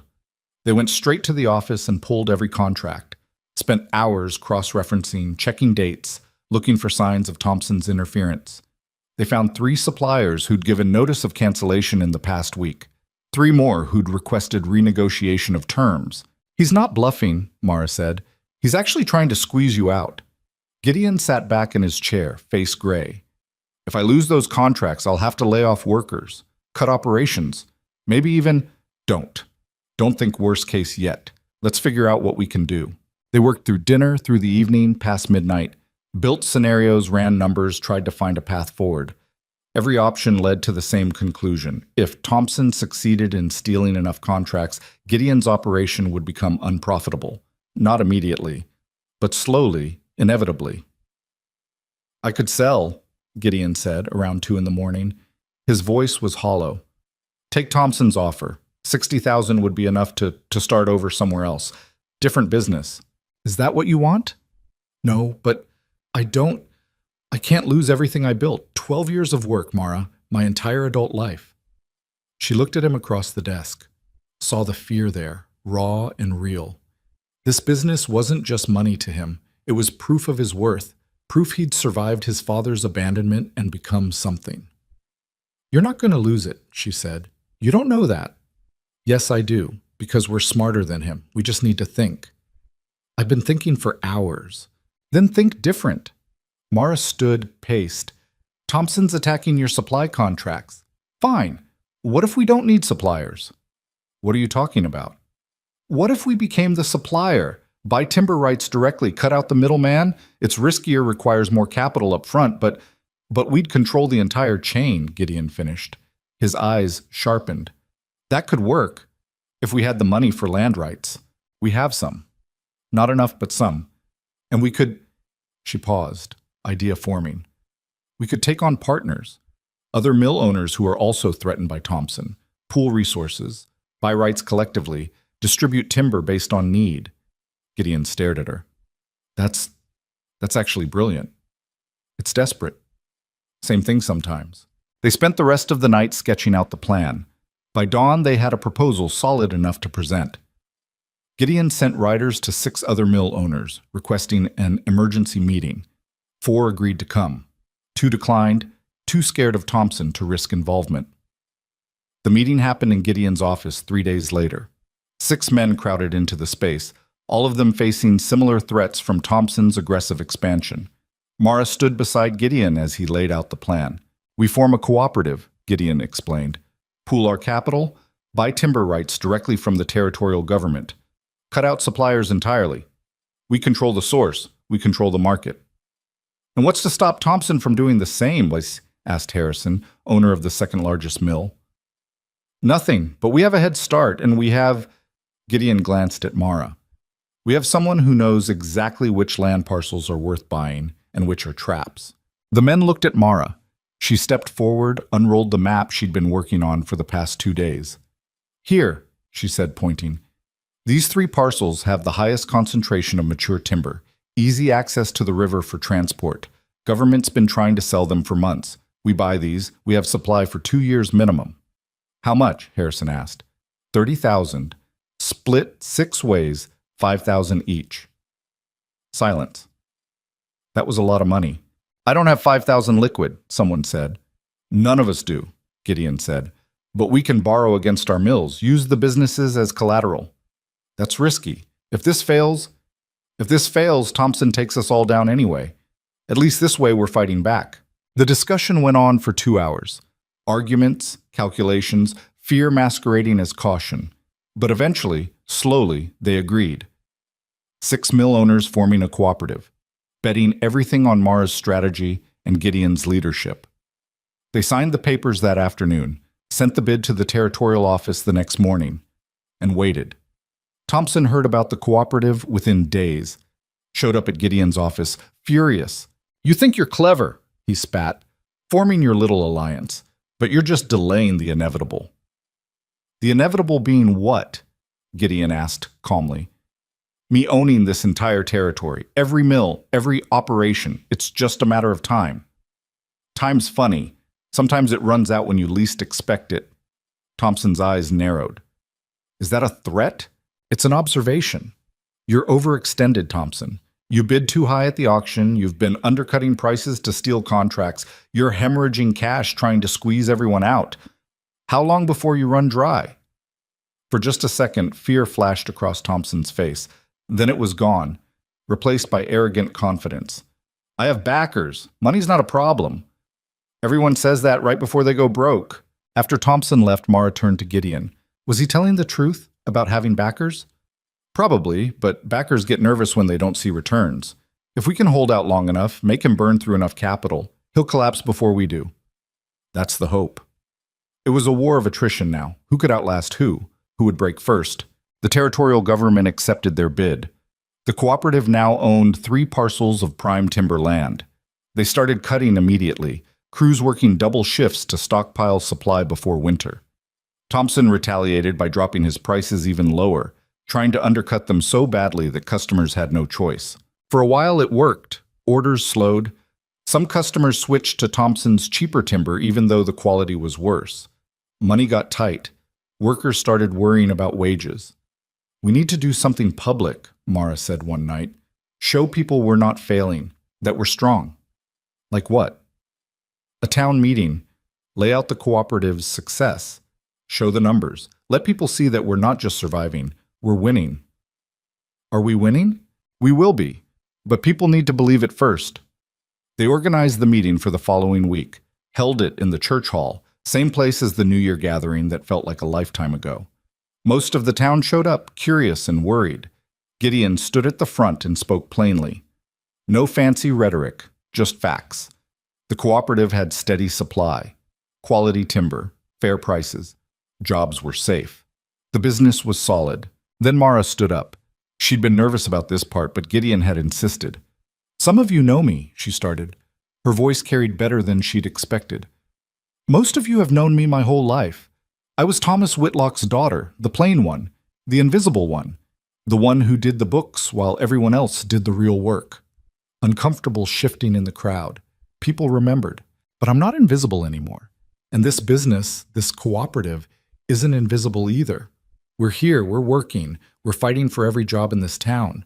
Mr. Thompson wants you to think we're failing, that he's the future and we're the past. But the numbers don't lie. She held up the ledger. We've cut more timber this month than any month in our history. We've paid every worker on time. We've secured contracts through next year, and we're not stopping. Applause started small, then grew. People were listening, believing. After the meeting, men came up to shake hands. Women thanked them for standing up to Thompson. Even the pastor, who usually avoided business matters, said he was proud of what they were building. You're good at this, Gideon said as they walked home. Public speaking. I'm terrified of it. Doesn't show. Good. They fell into comfortable silence. The night was warm, stars bright. Mara thought about how much had changed in 6 months. From invisible daughter to respected businesswoman. From practical marriage to whatever this was now, something real, something that felt permanent. Thompson's going to make another move, Gideon said quietly.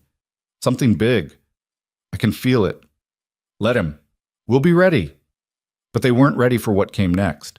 3 days after the town meeting, Celeste didn't show up for work. Unusual, but not alarming. Until noon passed and she still hadn't arrived.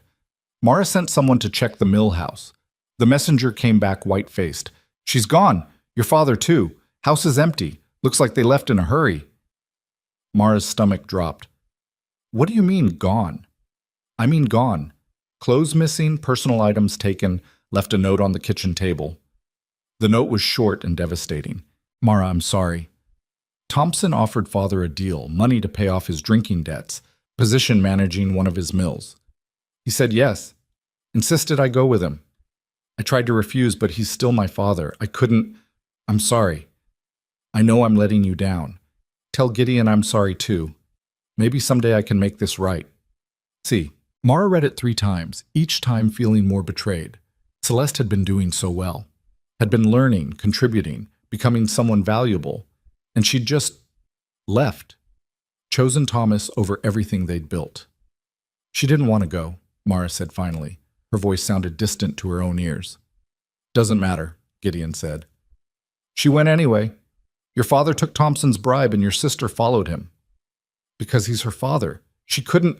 She could have. She chose not to. Gideon's voice was hard. And now Thompson has someone who knows our entire operation. Every supplier, every contract, every strategy. Mara felt sick. He was right. Celeste knew everything. She'd been part of every planning meeting, seen every ledger, heard every discussion. If Thompson squeezed that information out of her. She won't tell him, Mara said. She wouldn't. You sure about that? No, she wasn't. Celeste was weak when it came to family. Always had been. If Thomas pushed her, if Thompson pressured her, she might break, might tell them everything. What do we do? Mara asked. Gideon was quiet for a long moment. We assume she's compromised. Change everything she knew. New suppliers, new contracts, new strategies. Start from scratch. That'll take weeks. Then we work fast. They did. Spent every waking hour rebuilding their plans, contacting new suppliers, renegotiating terms. It was exhausting and demoralizing, and Mara felt the betrayal like a physical wound. She'd believed in Celeste, had given her sister a chance to be more than pretty, and Celeste had chosen Thomas, chosen weakness and family loyalty over strength and independence. Maybe Mara had been naive to think people could really change. 2 weeks later, Thompson made his move. He filed a formal complaint with the territorial government, claiming the cooperative's timber cuts were illegal, that they'd exceeded their permitted limits, damaged protected areas, violated a dozen regulations. It was all lies, but lies that required investigation. Government inspectors arrived, spent days examining the cutting sites, reviewing permits, checking measurements. The cooperative's operations ground to a halt while they worked. Mara knew what was happening. Celeste had told Thompson about a small technical error in their original filing, a boundary line mismarked by 20 feet. Nothing serious, easily corrected, but Thompson was using it to paint the entire operation as fraudulent, and it was working. The inspectors were preparing a report that would recommend fines, possibly suspension of their cutting rights. We're finished, Harrison said during an emergency meeting. If they suspend us, we default on our loans, lose our mills, everything. Not yet, Gideon said. But even he looked worried. That's when Celeste showed up. She arrived at Gideon's office late one evening. Mara answered the door to find her sister standing there, face pale, eyes red from crying. I need to talk to you, Celeste said. I don't want to hear it. Please, I'm trying to make this right. Against her better judgment, Mara let her in. Gideon appeared from his office, face hardening when he saw who it was. You've got 5 minutes, he said. Celeste stood in the center of the room, twisting her hands. Thompson's been using me, getting information. I tried not to tell him things, but Father kept pushing. Said we owed Thompson for taking us in, and I was weak. I'm sorry. Sorry doesn't fix anything, Mara said. I know. That's why I came back. I have something Thompson doesn't know I have. She pulled papers from her bag. These are Thompson's private financial records. Father had access to his office. I copied them. Gideon took the papers, scanned them. His eyes widened. He's broke, Gideon said. Completely broke. The backers he claimed to have, they pulled out months ago. He's been operating on credit, betting everything on breaking us before he ran out of money. That's not all, Celeste said. The government complaint, the inspectors. Thompson bribed one of them to write a negative report regardless of what they found. I have proof. She handed over more papers. Correspondence between Thompson and the inspector. Clear evidence of corruption. If this gets out, Mara started. Thompson's finished, Gideon finished, completely finished. They looked at Celeste. She was trembling, clearly terrified, but standing her ground. Why? Mara asked. Why betray him now? Because I'm tired of being weak, tired of choosing wrong. Celeste's voice cracked. You gave me a chance to be someone better. I threw it away. But maybe I can still fix some of the damage. Mara wanted to stay angry, wanted to turn her sister away, make her suffer for the betrayal. But she saw something in Celeste's face that stopped her. Real regret, real determination to make amends. Thank you, Mara said quietly. Celeste started crying. I'm so sorry. I know. We'll figure out the rest later. Right now we need to deal with Thompson. They took the evidence to the territorial governor the next morning, laid out everything, Thompson's financial fraud, his bribery of government officials, his entire corrupt scheme. The governor was furious, launched an immediate investigation. Within a week, Thompson was arrested. His operation collapsed overnight, assets seized, contracts canceled. The man who'd tried to dominate the entire territory was finished, destroyed by his own greed and corruption. The cooperative survived. Thrived, actually. With Thompson gone and their reputation intact, they became the dominant timber operation in the territory. Fair prices, quality product, honest business. Everything Gideon had built was not only saved, it was stronger than ever. But the real victory came a week after Thompson's arrest. The town held another gathering, this time to celebrate. Mara stood at the front of the hall beside Gideon, Celeste beside them, uncomfortable but present. The same room where she'd been invisible 8 months ago, where she'd fixed a crisis while everyone else panicked. Margaret Kensington stood up to speak. I think we all owe the Mercers an apology, she said. Her voice carried across the silent room. When Gideon married Mara, we all thought, we thought he'd made a strange choice. We saw her as plain, unimpressive, someone to tolerate. Mara felt her face heat, but Margaret continued. We were wrong, completely, utterly wrong. Mara Mercer saved our mill from flooding. She built a business strategy that defeated a corrupt millionaire. She stood up when we all wanted to hide. And she did it all while we mocked her, doubted her, dismissed her. Margaret looked directly at Mara. You've earned something most people never get.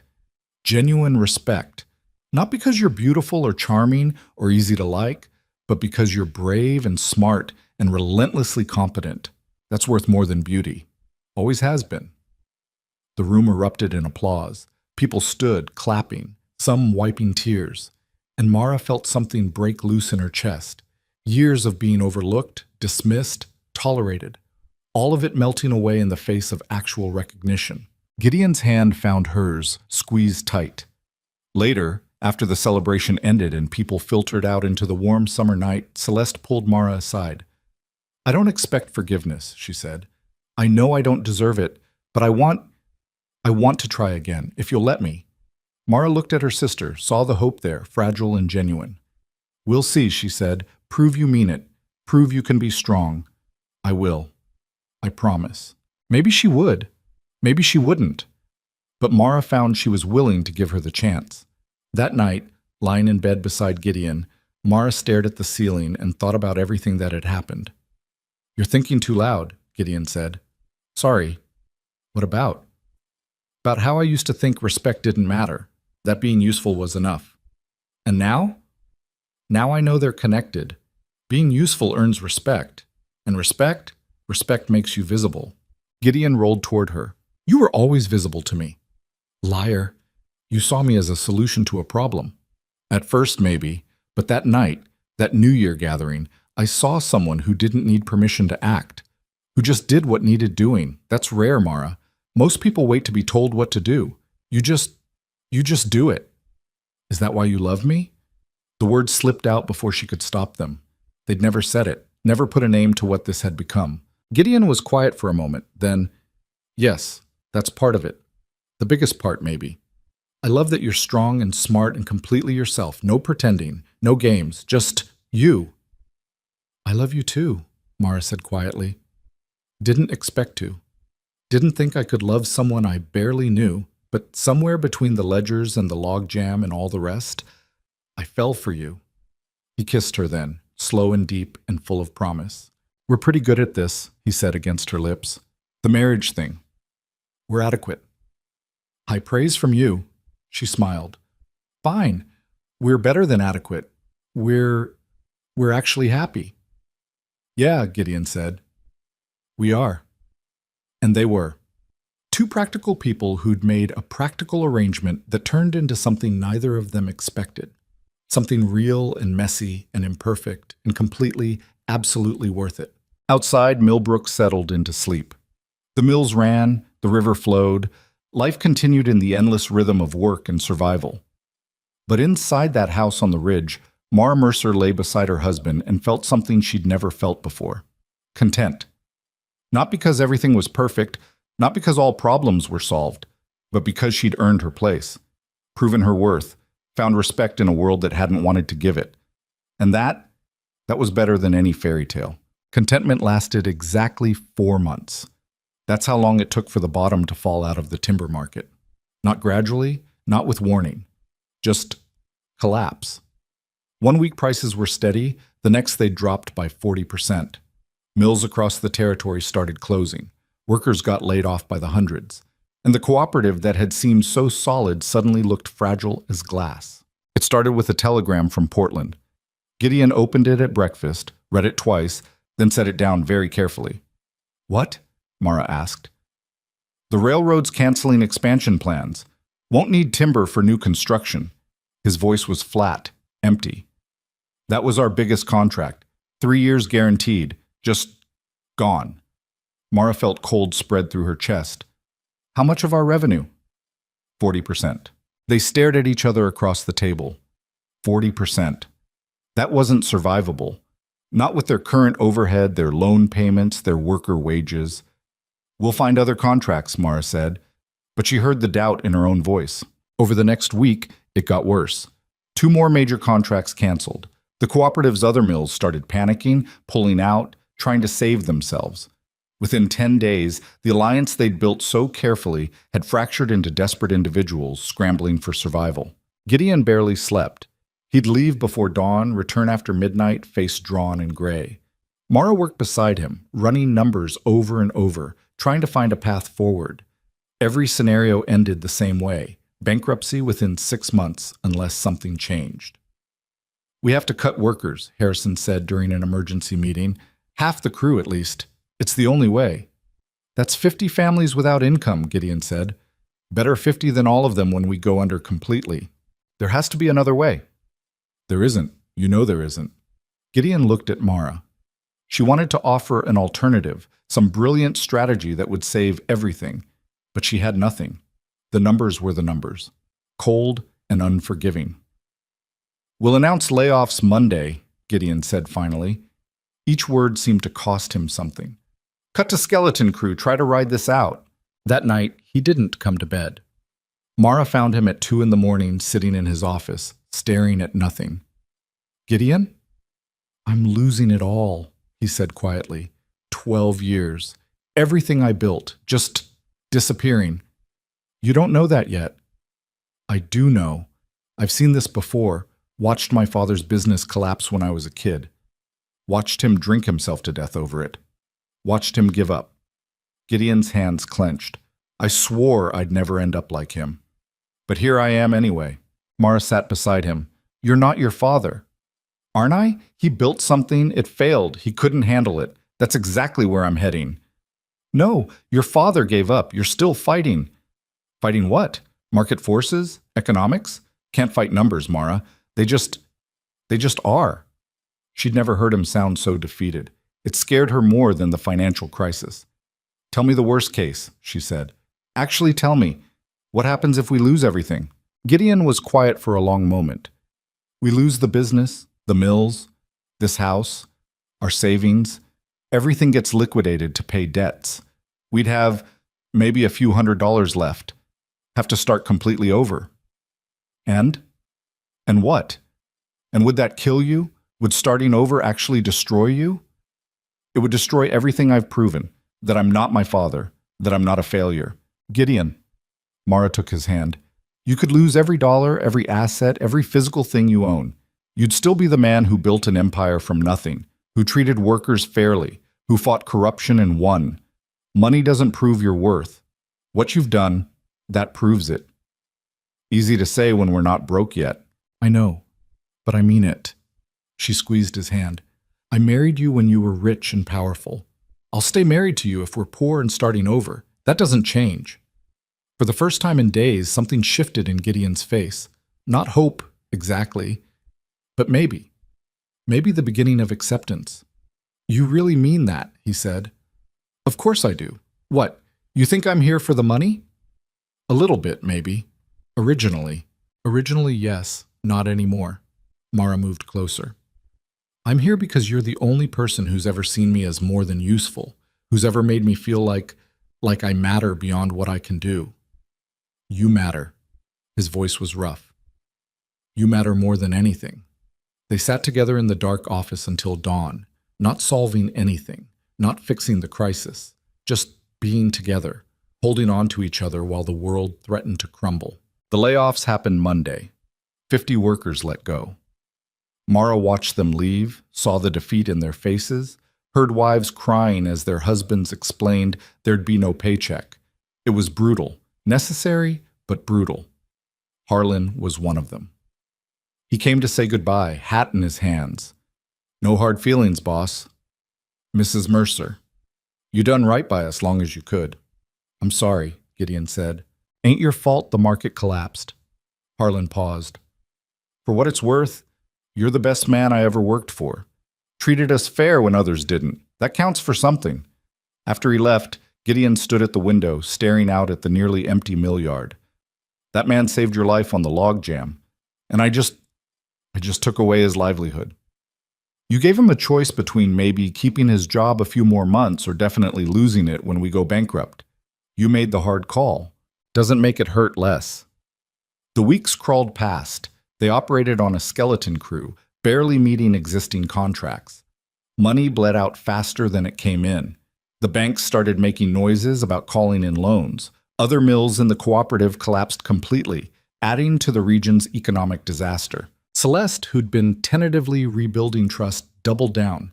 She worked 16-hour days, taking on responsibilities far beyond bookkeeping, found small contracts nobody else noticed, negotiated payment extensions with suppliers, held things together through sheer determination. I'm trying to make up for it, she told Mara one exhausted evening. For leaving, for being weak.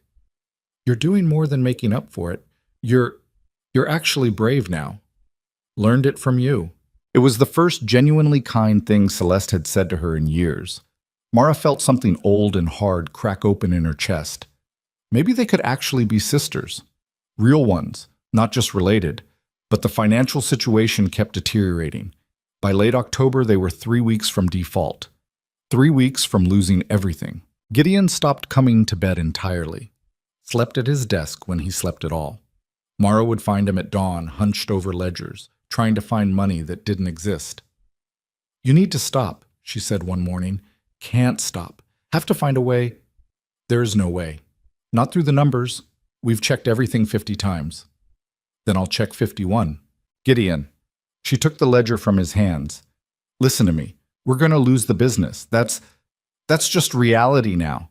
Fighting it is just making you destroy yourself in the process. I can't give up. I'm not asking you to give up.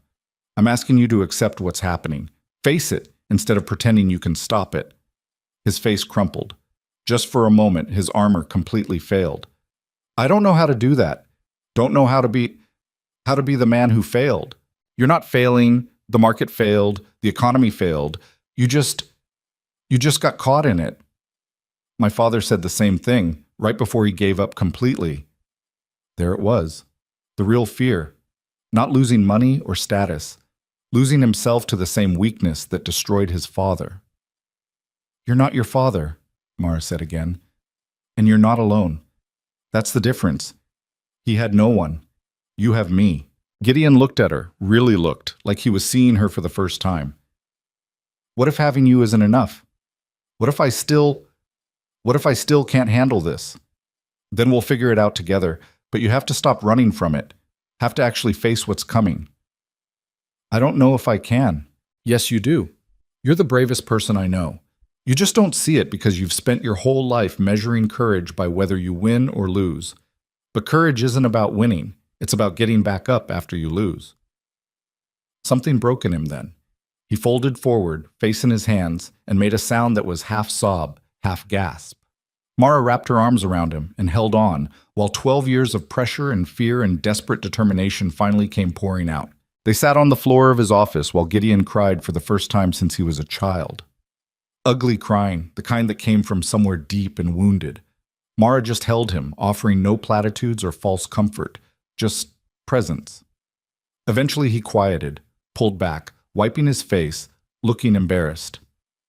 Sorry, he said. Don't be. You needed that. I needed it about 10 years ago. Better late than never. He laughed, shaky and raw. What do we do now? Now we stop pretending. We tell the bank we can't make payments. We start liquidation proceedings. We sell what we can, pay what debts we can, and walk away with whatever's left. That's giving up. No, that's accepting reality. There's a difference. Mara cupped his face. Giving up would be drinking yourself to death like your father. Accepting reality is looking at the situation clearly and making the best choice you can, even when that choice hurts. Gideon leaned into her touch. I don't know how to be poor again. Neither do I. We'll learn together. You deserve better than this. You married me thinking you were getting security. I married you thinking I was getting a business arrangement. Instead, I got... She paused, searching for words. I got someone who sees me, who treats me like an equal, who makes me feel brave and capable and worth something beyond my usefulness. That's what I deserve. Everything else is just stuff. You really mean that?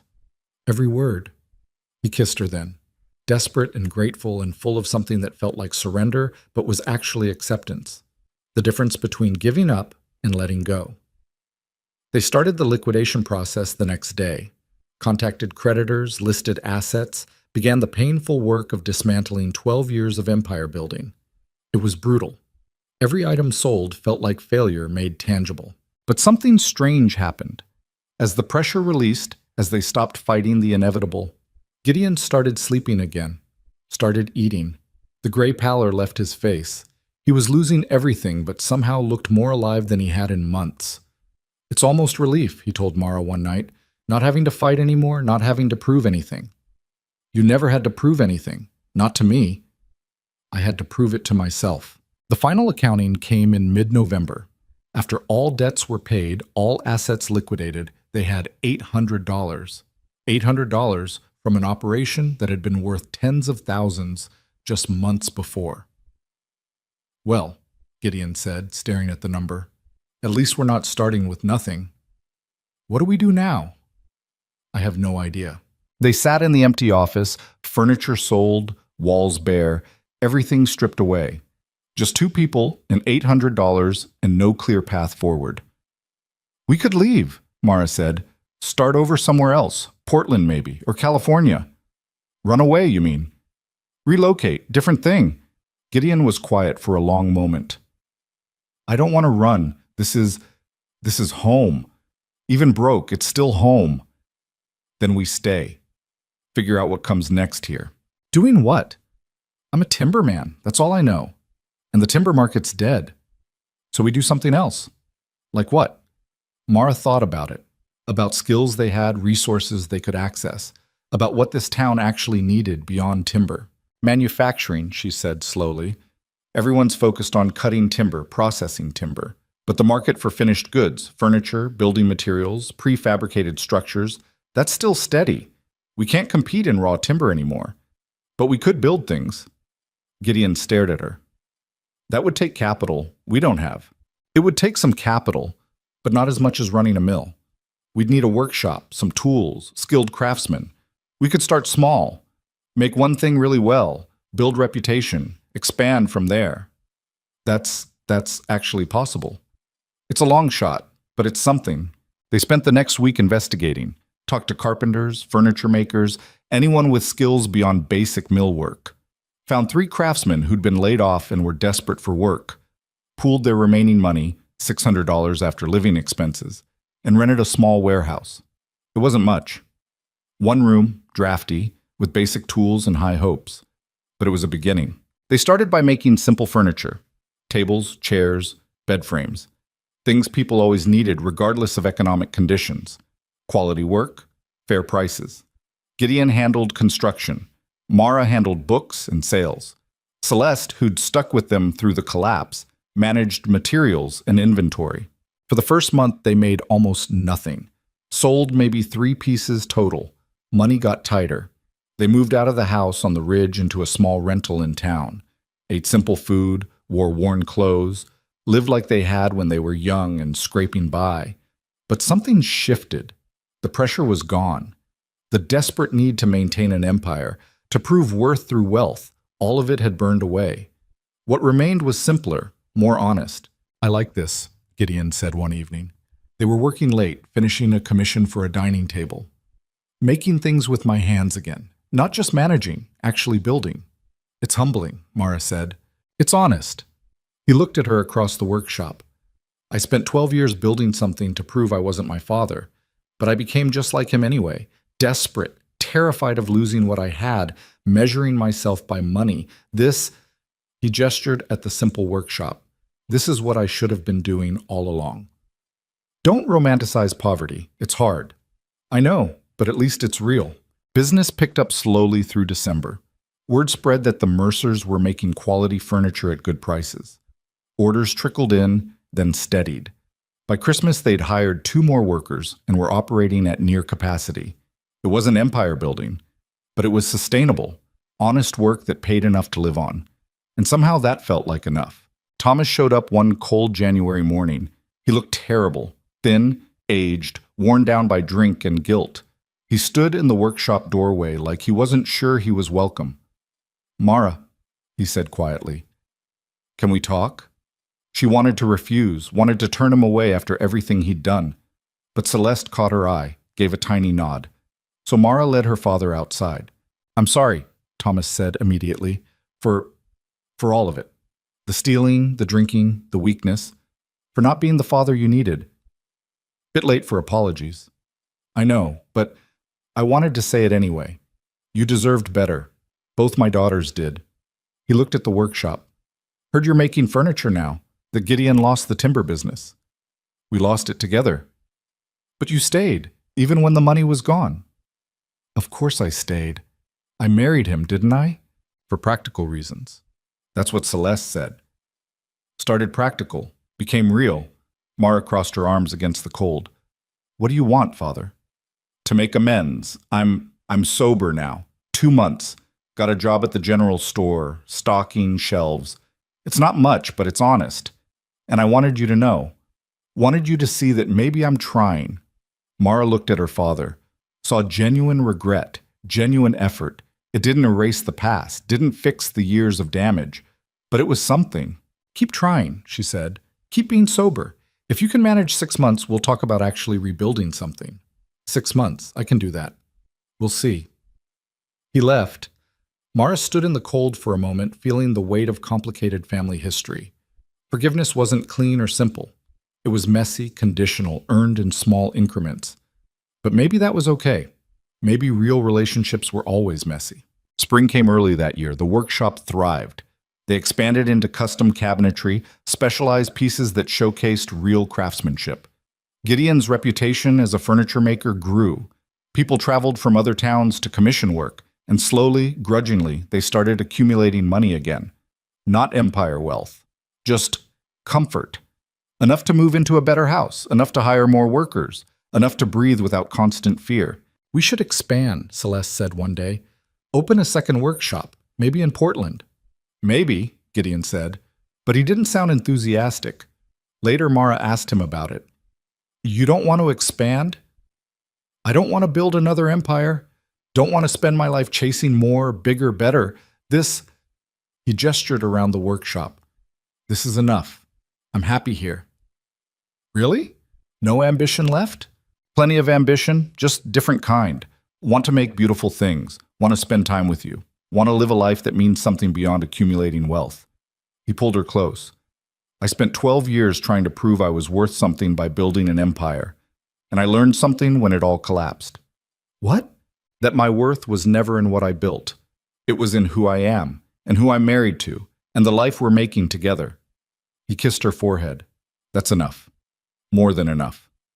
Mara leaned against him, feeling safe and seen and valued in ways that had nothing to do with usefulness or productivity. I love you, she said. I love you too. Even though you're occasionally insufferable. Only occasionally? I'm being generous. They stood together in the workshop, surrounded by the smell of wood and sawdust and honest work. Outside, Millbrook went about its business. The river flowed, the sun climbed the sky, life continued in its endless rhythm. But for Mara and Gideon, this moment was complete. Not perfect. Nothing was ever perfect. But real and solid and earned through struggle and failure and getting back up. Years later, people in the territory would tell stories about them. Not about the timber empire or the wealth or the brief moment of power. Those things faded, forgotten by all but the oldest residents. No, the stories that lasted were different.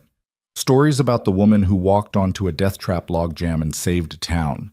About the man who lost everything and didn't let it destroy him. About two people who built something honest and real from the wreckage of their own ambition. About a practical marriage that became an impractical love story. Thomas managed his 6 months sober, then a year, then 2.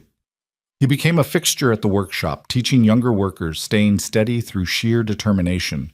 He never fully redeemed himself. Some damage can't be undone, but he became someone Mara could respect, if not quite trust. That felt like enough. Celeste eventually left Millbrook. Not running away this time, but moving towards something. She opened a bookkeeping business in Portland, built a reputation as the territory's best financial consultant. She visited often, bringing stories of city life and contract negotiations. She'd found her strength, finally, learned to be useful without being invisible. And Mara and Gideon continued making furniture. Simple work. Honest work. Building tables where families would share meals. Chairs where people would rest after long days. Beds where children would be conceived and old people would die peacefully. Making things that mattered. One evening, maybe 5 years after the collapse, Mara and Gideon sat on their porch watching the sunset over Millbrook. They were in their small but comfortable house, not as grand as the Ridge Mansion, but warmer somehow. More lived in. You ever regret it? Mara asked, losing the empire. Gideon thought about it. Sometimes I miss the power. The feeling that I could make things happen through sheer force of will. But then I remember how terrified I was all the time. How I measured every day by whether I was gaining or losing. That's no way to live. No, it's not. You regret marrying me? You could have had someone steadier, someone who didn't drag you through financial collapse. I could have had steady and boring. Instead, I got you. Complicated, occasionally difficult, surprisingly good with wood. She leaned against him. No regrets. Not even when we were eating nothing but beans for 3 months? Okay, maybe small regrets about the beans. He laughed, real laughter, the kind that came from genuine happiness instead of relief or tension release. We're pretty good at this, Gideon said. At what? Life? Marriage? Building something that matters. He took her hand. I thought winning meant never failing. Turns out winning means failing and surviving it, learning from it, becoming something better because of it. Mara squeezed his hand. That's almost philosophical. I'm occasionally deep. Very occasionally. They sat in comfortable silence as darkness fell. Inside, the house was warm and waiting. Tomorrow they'd wake up and go to the workshop and make more furniture. The day after that, the same. An ordinary life, beautifully mundane, but that ordinariness was the victory. The real triumph wasn't building an empire or accumulating wealth or being powerful. It was finding someone who saw you clearly, all your flaws and failures and fears, and chose to stay anyway. It was learning that courage wasn't about never falling. It was about standing back up, brushing yourself off, and trying again. It was discovering that home wasn't a place or a status or an amount of money. Home was the person beside you, the life you built together from nothing but determination and honesty and stubborn refusal to give up. Years later, when people asked Mara what she learned from everything that happened, she'd think for a moment before answering. I learned that being seen is more valuable than being admired, that competence matters more than beauty, that real strength isn't about never breaking, it's about healing after you do. She'd pause. And I learned that the best things in life aren't the ones you plan for. They're the ones that happen when all your plans fall apart and you have to build something new from the wreckage. People would nod, impressed by her wisdom. But the real lesson was simpler than that. She'd learned to be brave.